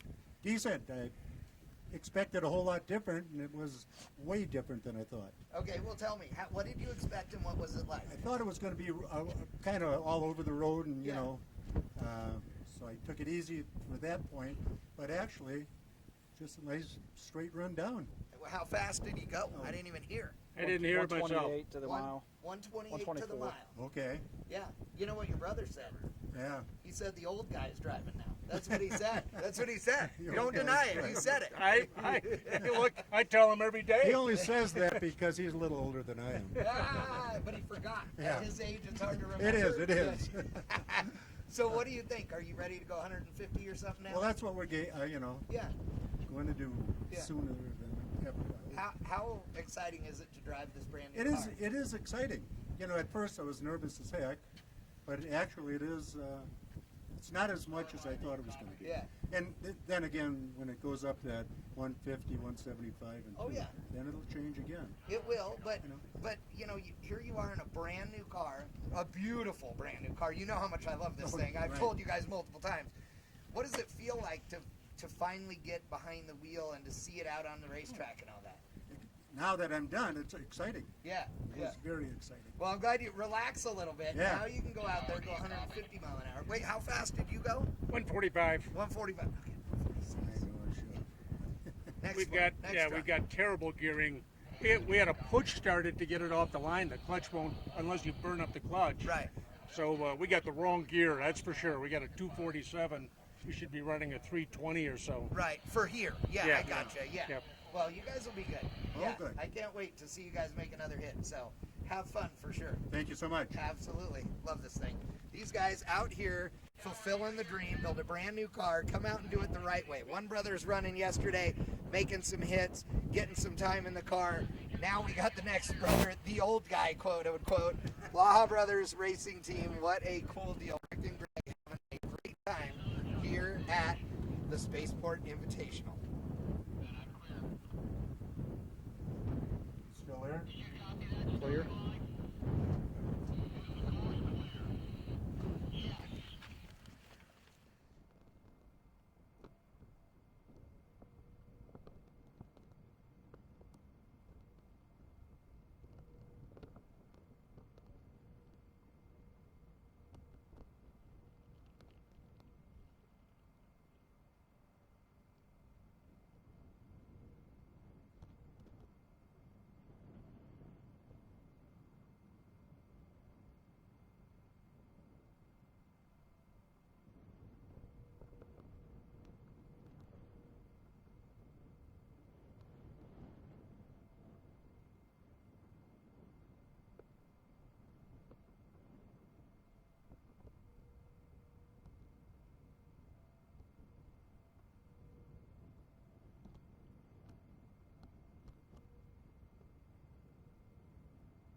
Okay, Stubbs, one of the bad guys in the sport, makes his shot through the track. You can tell that the dust is out there. Man, check this mile an hour out. This guy's on the other end. He's heading towards the back door. Sets up. That'll slow the bike down some. This guy's one heck of a rider. These guys that are riding these bikes today are kind of Superman. If you can you imagine holding on to that thing at the speed that he's been running? He was well over 200 mile an hour yesterday. 230.769. 220.769. But 230, excuse me. Better he than me, because you'd have heard me screaming all the way down that track through those helmets. So Shane Stubbs on the Hayabusa looks good.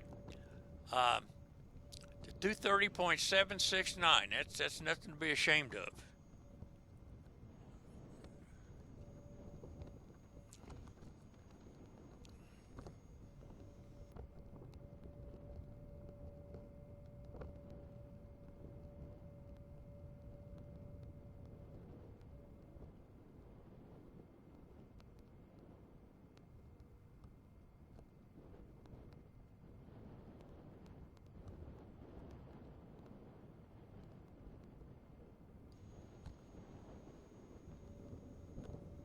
Stubbs run comes up and notice the dust coming up. What it is, that's on the track, and the motorcycles are pulling it up.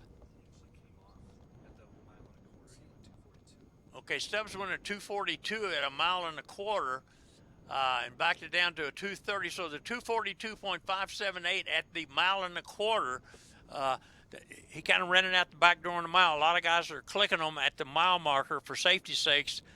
Old Shaneaboo took her out to another quarter of a mile to see what was going to happen. He turned in a good number.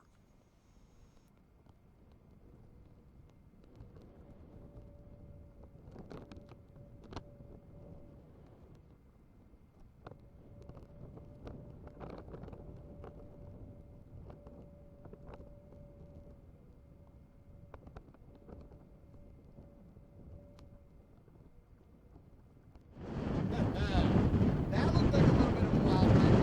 237 mile an hour, naked, wind blowing.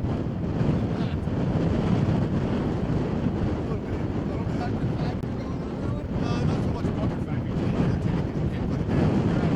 Pretty similar conditions, maybe not just like this.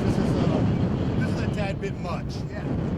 So traction obviously is a factor for us. So I don't know exactly what's going on with our blow by, but it's frustrating. It's what it is though. What kind of horsepower is this thing doing? I honestly don't know. We've been 277 with it in Texas. At 34 pounds, it's probably close to 830, 840 at the wheel. And how many cubic inches is it? 1299. 1299 cc. Correct. That is tiny. Oh yeah. I mean, compared to engine stuff I'm used to, that's awesome. Oh yeah, 81 millimeter bore, 64. Yeah, it's small. Wow. All right. Well, we got somebody else getting ready to go on course. I'm glad you're all right, but naked in this.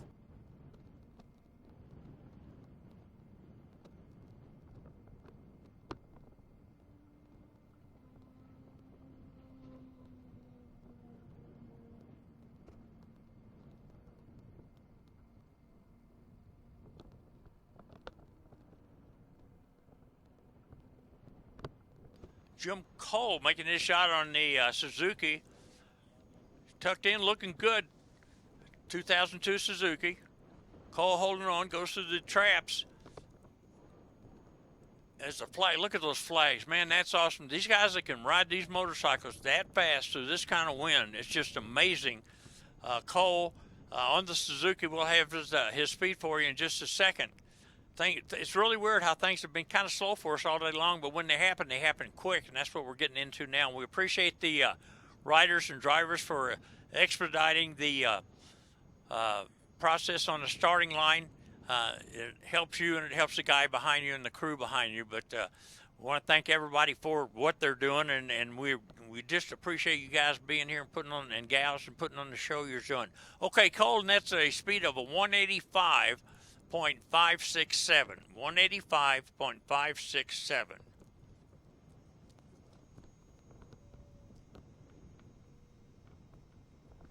Yesterday, Cole went a 190.274, so he's right there. Yesterday he also went a 215.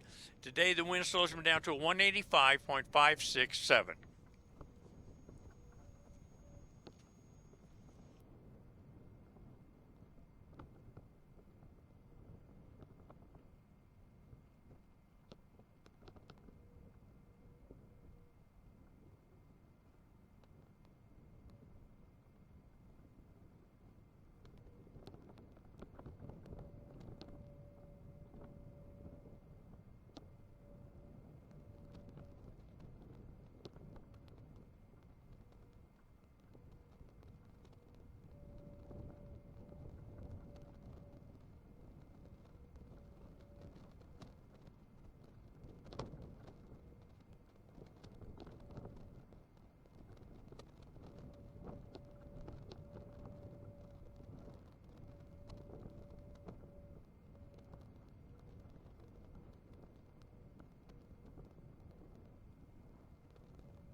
We're trying to stay in touch with race control. It looks like Richard Posada is going to make a shot. He was 63 Studebaker Avani.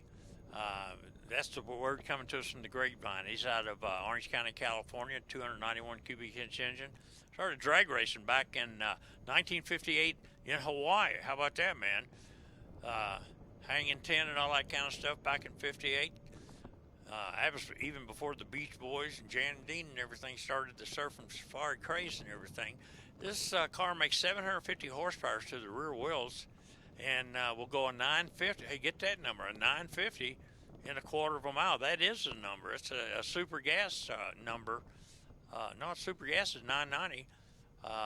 That's an awfully good number that he's cut at a drag strip somewhere in the Orange County, California area.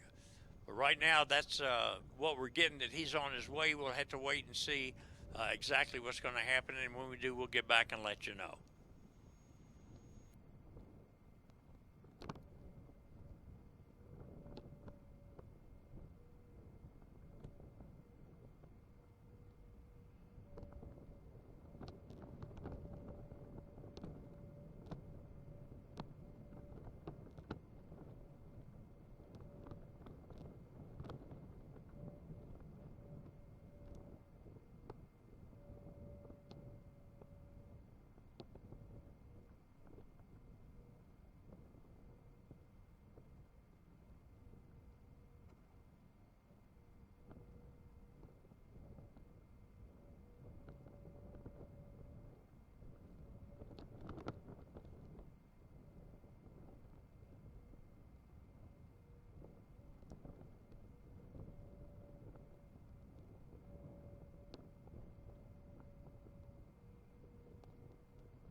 Chris Burns, who understands on the line with his Kawasaki, went a 150.5 a moment ago. These guys are hot lapping now, trying to get it back around. Chris made a run. He knows what to expect now with the wind blowing the way it is. But as they go down the track, keep an eye on the shrubs around. As a matter of fact, if you look at your screen right now, you can see how the wind is affecting the shrubs. But the camera angles, the cameras are located in a perfect position. And to catch these guys coming at you 5 different times and going past you on the other end of the track, because you get to see them go through the mile and a quarter, and the mile and a half before they shut it off. A lot of guys are clicking at the mile just for safety's sake today. A couple of guys tried to drive it out the back door. They've done a good job with that. No problems today, and we're going to see what Burns does now. He said he's trying to get a 263, so he's got a ways to go from the 150.5. 263 is a big number. Let's see what he's going to be able to do for us.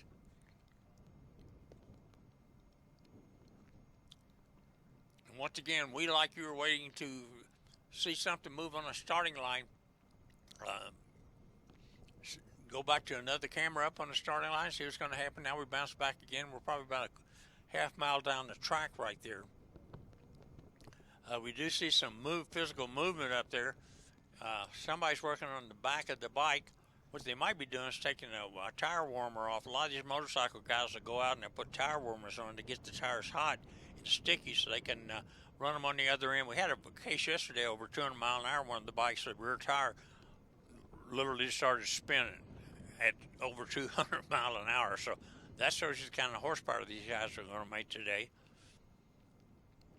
It's the Kawasaki for all you Cowie guys out there. It's the Z14R 215 2015 year model, Chris Burns.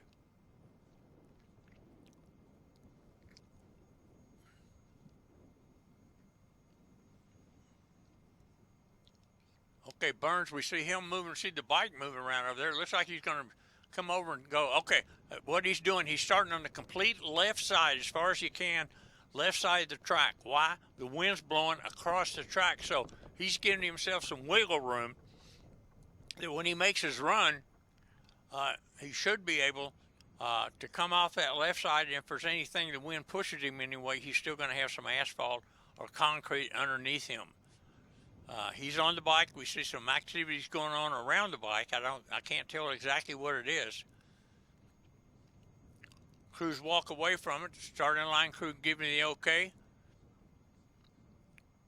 We got a race. We got a shot going on. Chris Burns makes a shot coming down. You can tell the dust coming up behind him. That's an indication there's some sand or dust on the track. That's from the wind today. You notice the green and white flag waving. Chris makes a shot. He's drifted over to the right side of the track. Still got the good mile an hour going for him.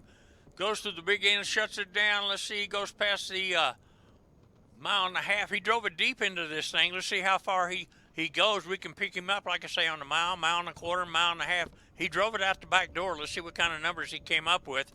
We'll come up with you in just a minute and let you know. But good run for the kid right there on the Kawasaki. And he just happened to make it down the other end. Look at that windsock. That's a 23 mile an hour wind blowing, and this guy's making a run. Ran a while ago, went at 150.5. We're waiting to see what he ran this time.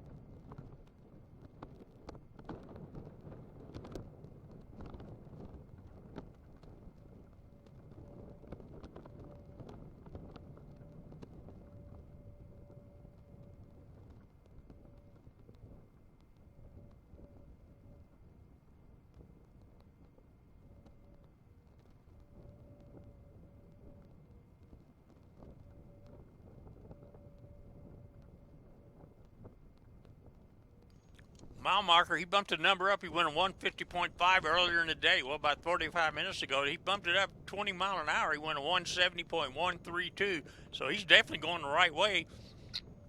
You take the wind away. So I'm thinking about this. You take that wind away, and he goes a 170. What would he have gone had he not had the wind? Like I say, he's shooting for over 200 mile an hour, but he could have been there had we not had the wind for him today. But he'll live to fly another day. Let's see what's going to happen, see what else we can bring to you from the starting line. As Chris rose to a stop down in the far end, let's see, the number, he got a 175 at the mile. 175. Okay, that's a big jump. Okay, back up. He went a 175. Get this number, a 175 at the half mile. We got the numbers are kind of dancing around on us there. 175 is a good number for a mile. We're showing at the half mile that he was at that speed. So we'll check with race control and find out what's going on. But it was a good run for the kid. 175 was an awfully good run if he clicked it at the mile even. So we'll wait and see. When we find out, we'll get back with you and let you know.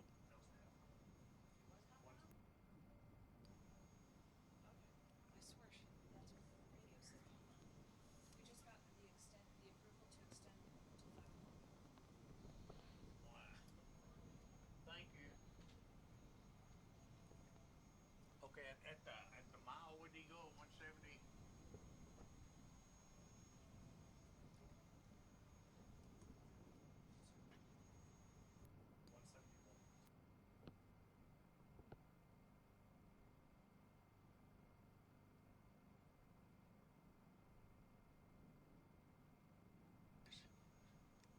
Boy, a little wiggle come out of the back end of that one as he goes down. You see him wobble just a little bit. Ryder gets down on it, trying to knock as much air away from him as possible. Awfully exposed on the bike when you don't have a fairing on it with the wind conditions. Again, check these flags out. Keep an eye on these flags all around the track. And that'll show you what these guys are riding through. And we'll find out. I don't have the information on this rider on this particular vehicle you're seeing right now. As soon as I find out who it is, I'll be more than happy to let you know. But last information we have was on Chris Burns at a 175 half-mile shot, which is a good number.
We understand Jim Cole on the Suzuki is at the starting line getting ready to take the tire warmer off.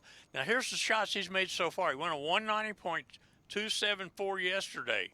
Then he comes out today and goes to 215. That's a good number for him. He's happy with that. Then he comes back and makes another shot, just third shot at the event. Goes to 185.567. 185.567 was the time that he made in his previous shot. He is trying to better that. Cole on the Suzuki.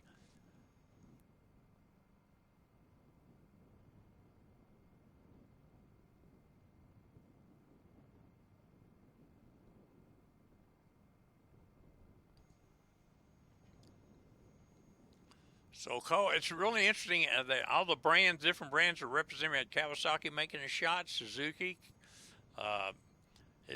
There's a lot of horsepower coming out of these bad boys. Jim Cole, Hayabusa Suzuki, 2002 year model.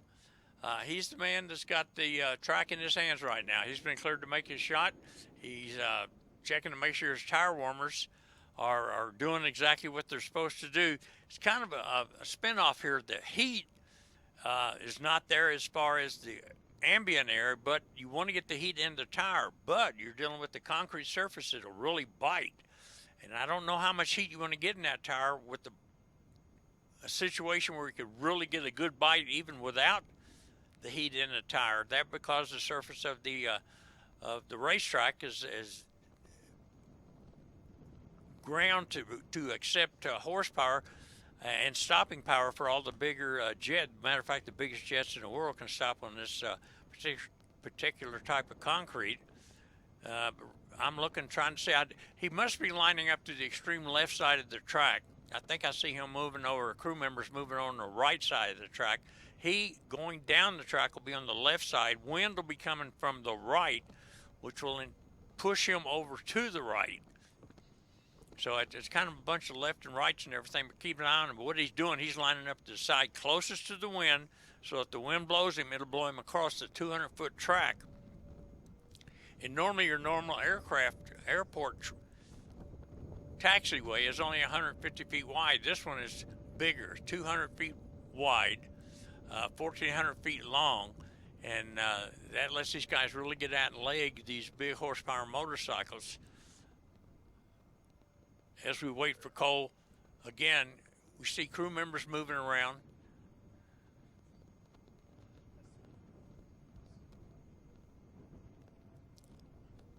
All right, now he comes out. Now he's going to go back. He's going over to the right-hand side of the track. Check this out. Right-hand side, they're taking the tire warmers off. Cole on the Suzuki. Again, the course is in his hands. He's got the clear to go. Camera comes up. He's sitting on the left-hand side. Look at that wind shaking that camera around. We go back to another stable camera. Lose the rider behind the sagebrush, if you will.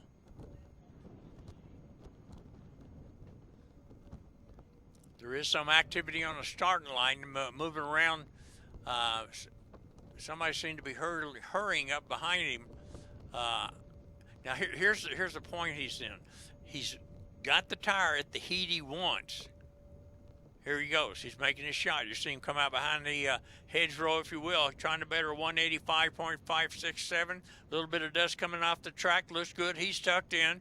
Wind blowing. Look at that green and white flag blowing, and he's driving through it. Look at that. That guy is pulling on the other end, got a handful, cranking it down on the right side.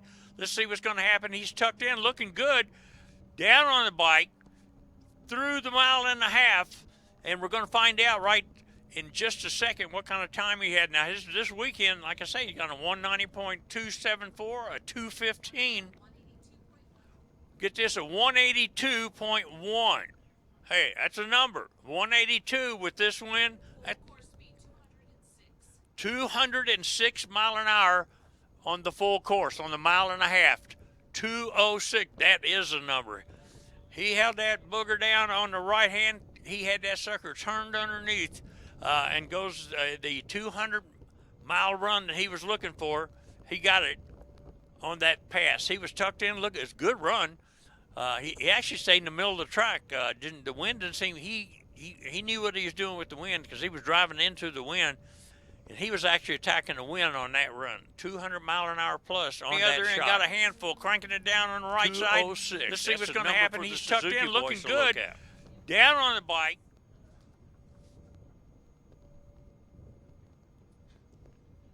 Late in the day, been wind all day long. Look at that. Good replay coming. That guy is tucked in on that rascal, isn't he? Got a little bit of a fairing on the front to kind of keep the air working for him and not working against him. But this guy can ride a scooter. I'll tell you that right now. He just proved that. 206 on a real windy day. And truth of consequences, New Mexico. The guy's going to go home. When he goes into Wendy's to get something to eat tonight, he's going to be grinning from ear to ear.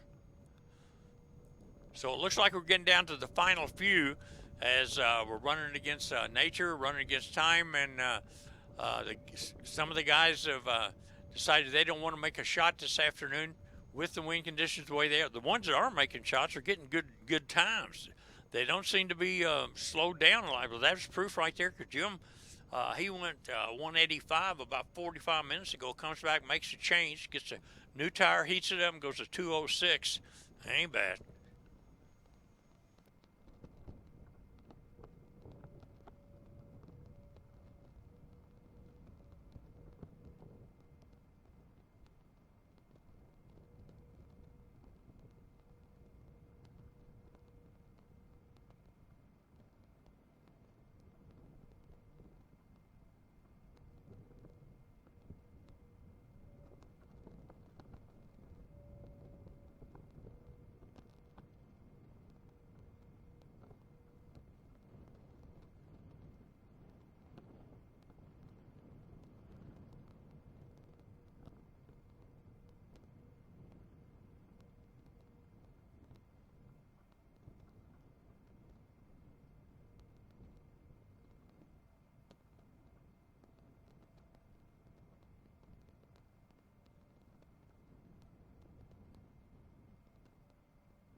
looks like coming down the track right now, Cole.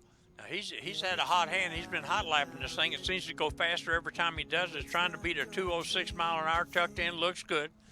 Guy's smooth on this thing. Suzuki going to get the time. He's got just a little bit of fiberglass on the front fender to help keep the air not hurting him. And it 206.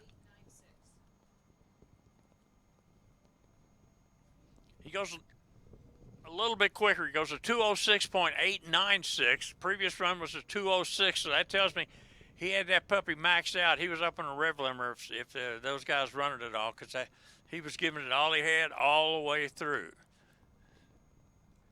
206.896. That's Jim Cole on the Suzuki.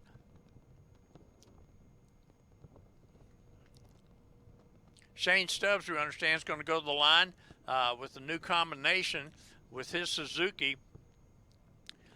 Stubbs is throwing numbers out there like they're crazy. His quickest time so far is a 242.587.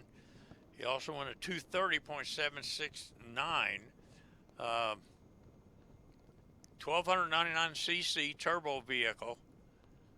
Yesterday went a 237.467. So this guy's definitely a player. He's going to be coming out this time. He ran earlier at the 230 mark, and he's come back now with no body panels on the bike. That'll put him in a different class, so he can go after a different record. But a 242 is a big number. He hit that earlier in the day. He's gone back now, taking the body panels off, and we're going to see what's going to happen.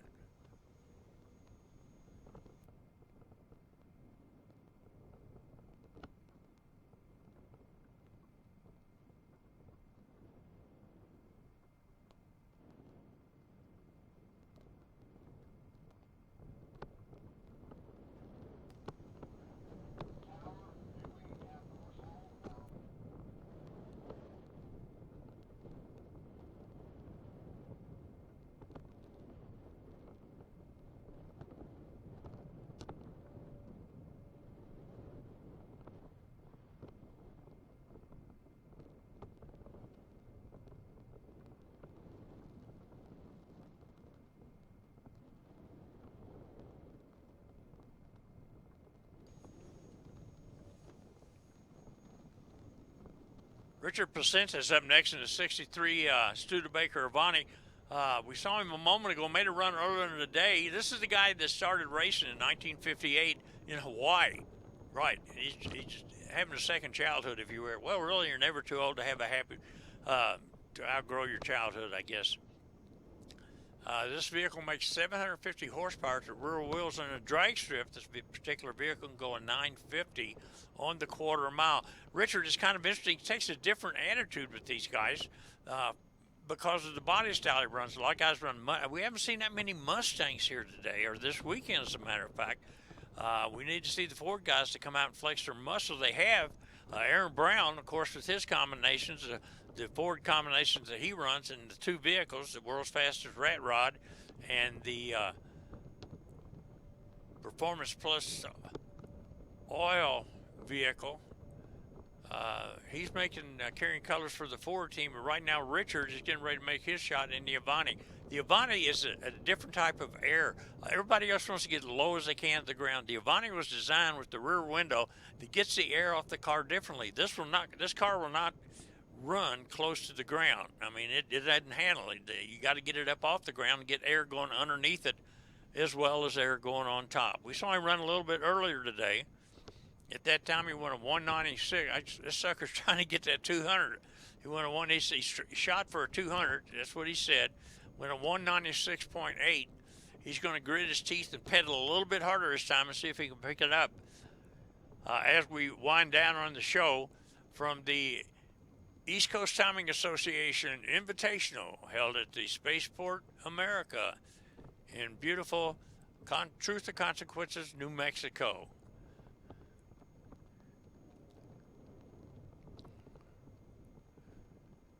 Again, we watch the starting line. These guys, when they go to the line, I'm new to this sport, so work with me on it. But when they go to the line, once they give them permission, they control that line. And this particular line, is 200 feet wide. So he's got to pick and choose. The crew members have got the hood up, so the hood pops forward. So they're doing some last-minute work on it. Actually, what it looks like 3 tow vehicles sitting in the background. As you can see, the Avani waiting on the starting line.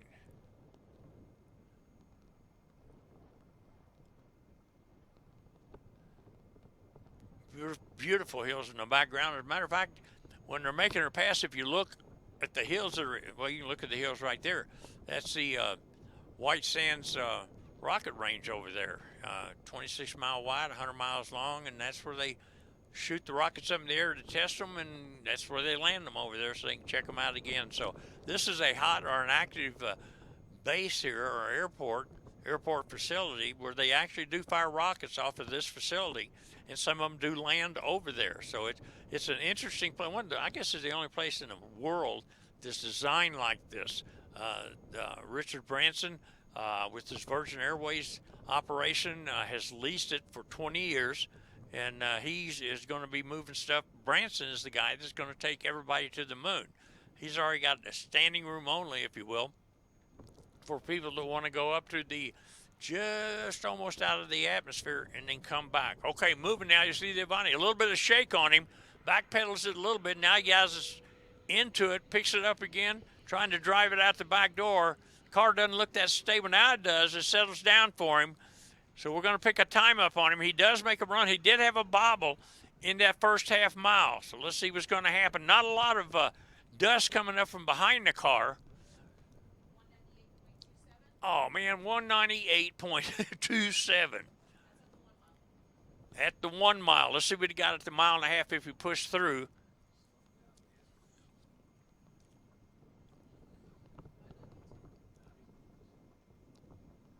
At the 1 mile, we went 198.27. Let's see if we got any more numbers for you.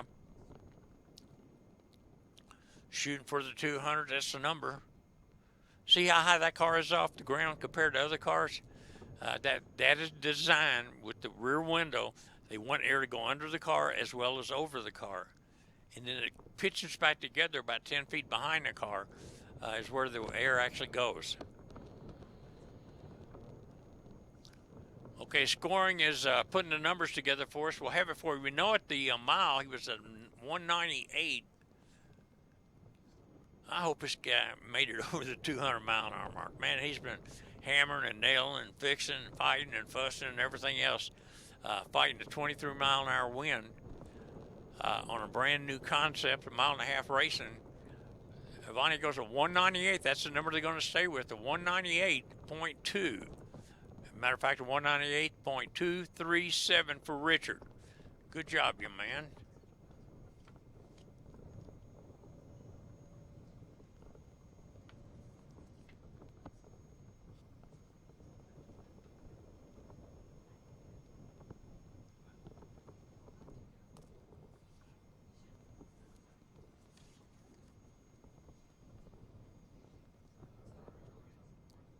Replay coming up on the screen. He shoots you a little right there. See the bobble in it? That may have cost him what he's looking for, because he had the back pedal just a tick.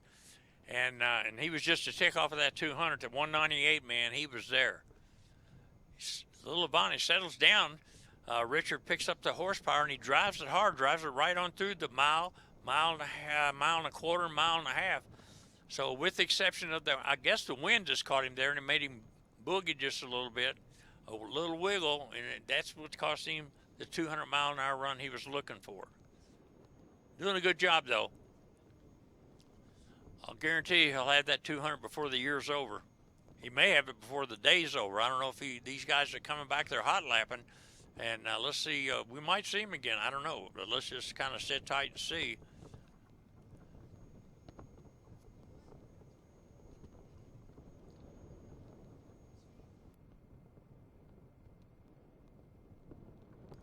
Tell you what, that little Avani is a good-looking car. Studebaker, Andy Granatelli with STP, he was involved with developing that car.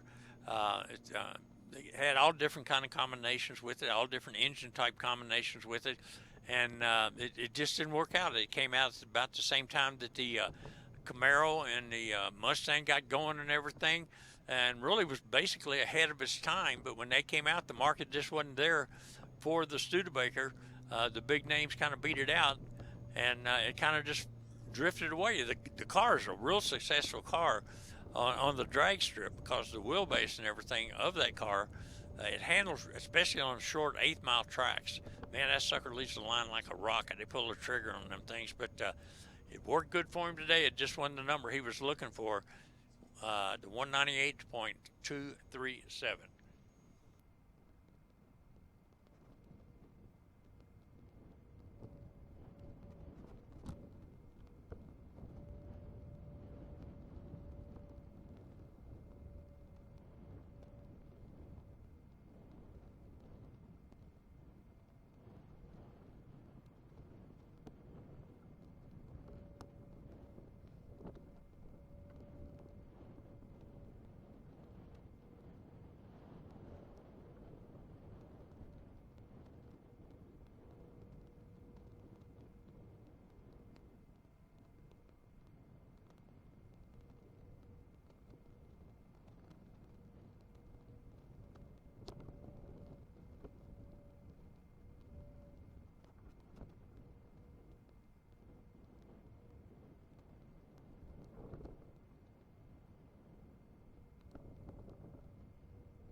Kind of interesting to watch these guys.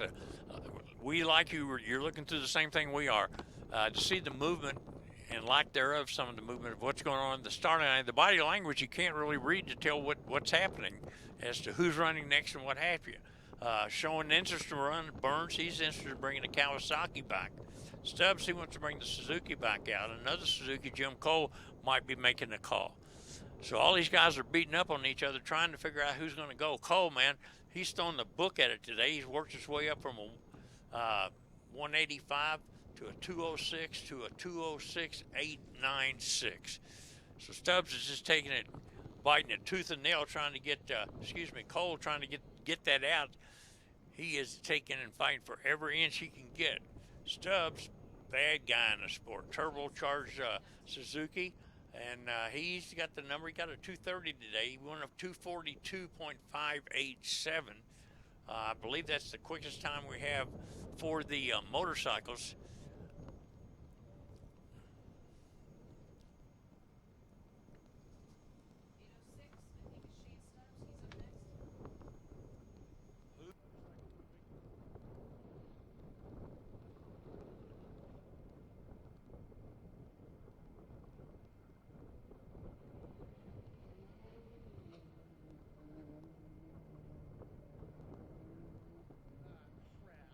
.806 is Shane Stubbs making his call. Now, he's coming out now. We've seen him all weekend long with the body on it. He doesn't have the body on. This guy's booking. Keep an eye on him. We could have a big shot of the day, man. That guy's rocking on the other end. Took the fairing off of it to make it go through the air a little bit quicker. Not smoother, but just quicker. And we're going to wait for this to come up. He was driving a Suzuki, and he was reading the mail to him. Stays to the right side of the track. He got blown over that way. One of the safety vehicles is going out to make sure he's going to make the top end. He does, makes his turn off the end. At the very end of the track, you can actually run through it and run off the course. It's soft out there, it's sandy, and that, hey, get this number, 251.396. That's the number.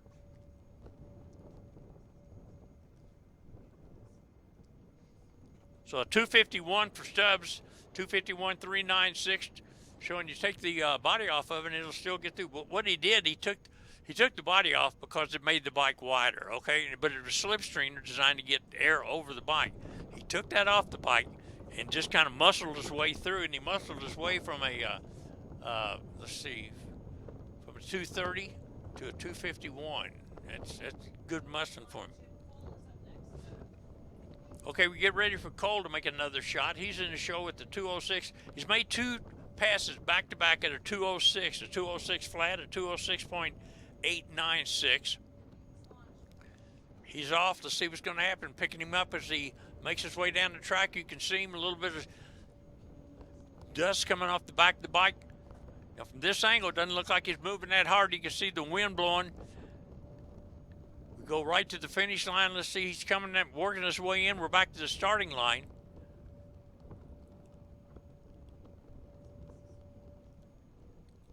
They pick him up with the camera. That guy's going so fast the camera can't keep up with him. Let's check this out. Cole can lay down a number. Remember, he's made, here's the runs he's made this weekend. A 190. Good number, 218.978. 218.978. So he's doing what he wanted to do, and he's knocking down some big numbers, bumps on the other side. He's definitely a 200-mile-an-hour runner. He's had 3 of them today. So he made a couple runs yesterday. I guess he used that for tuning. He did get a 215 run yesterday, but he starts off today, made a change, dropped down to a 285, made another change back to a 206, made another change back to 206.896, made another change and ran it out the back door to 218.978.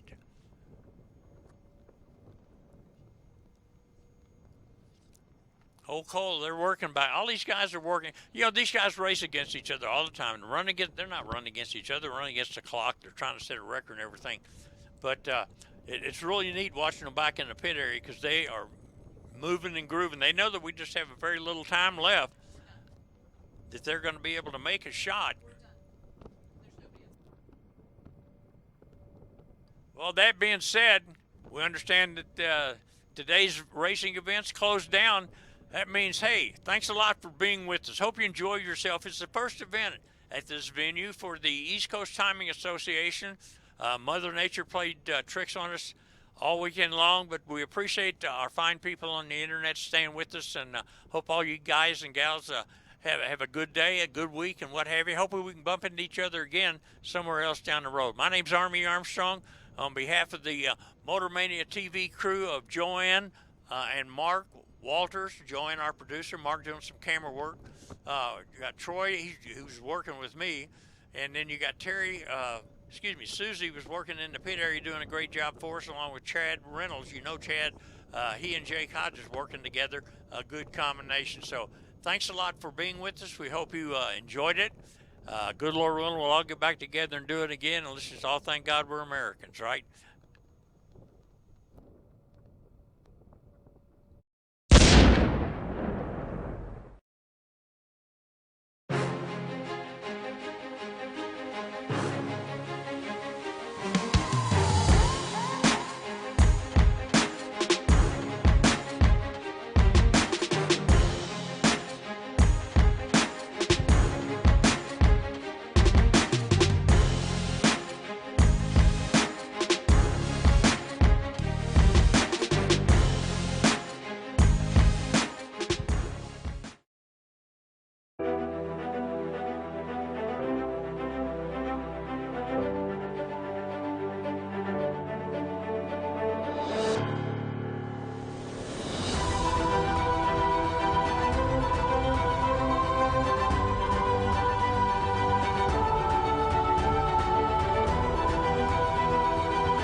I keep forgetting to turn my mic on. I'm so sorry. Okay, dokie, that's a wrap. They made lemonade out of lemons. We did the best we could. And I'm not sure what's next for the ECTA, but I'm sure that we'll see them again. Okay, say your goodbyes. I'm gonna go to Slate, and we'll see you from the St. Patrick's Classic, Loose Rocker St. Patrick's Classic next month. Okay, love y'all. See ya. Bye.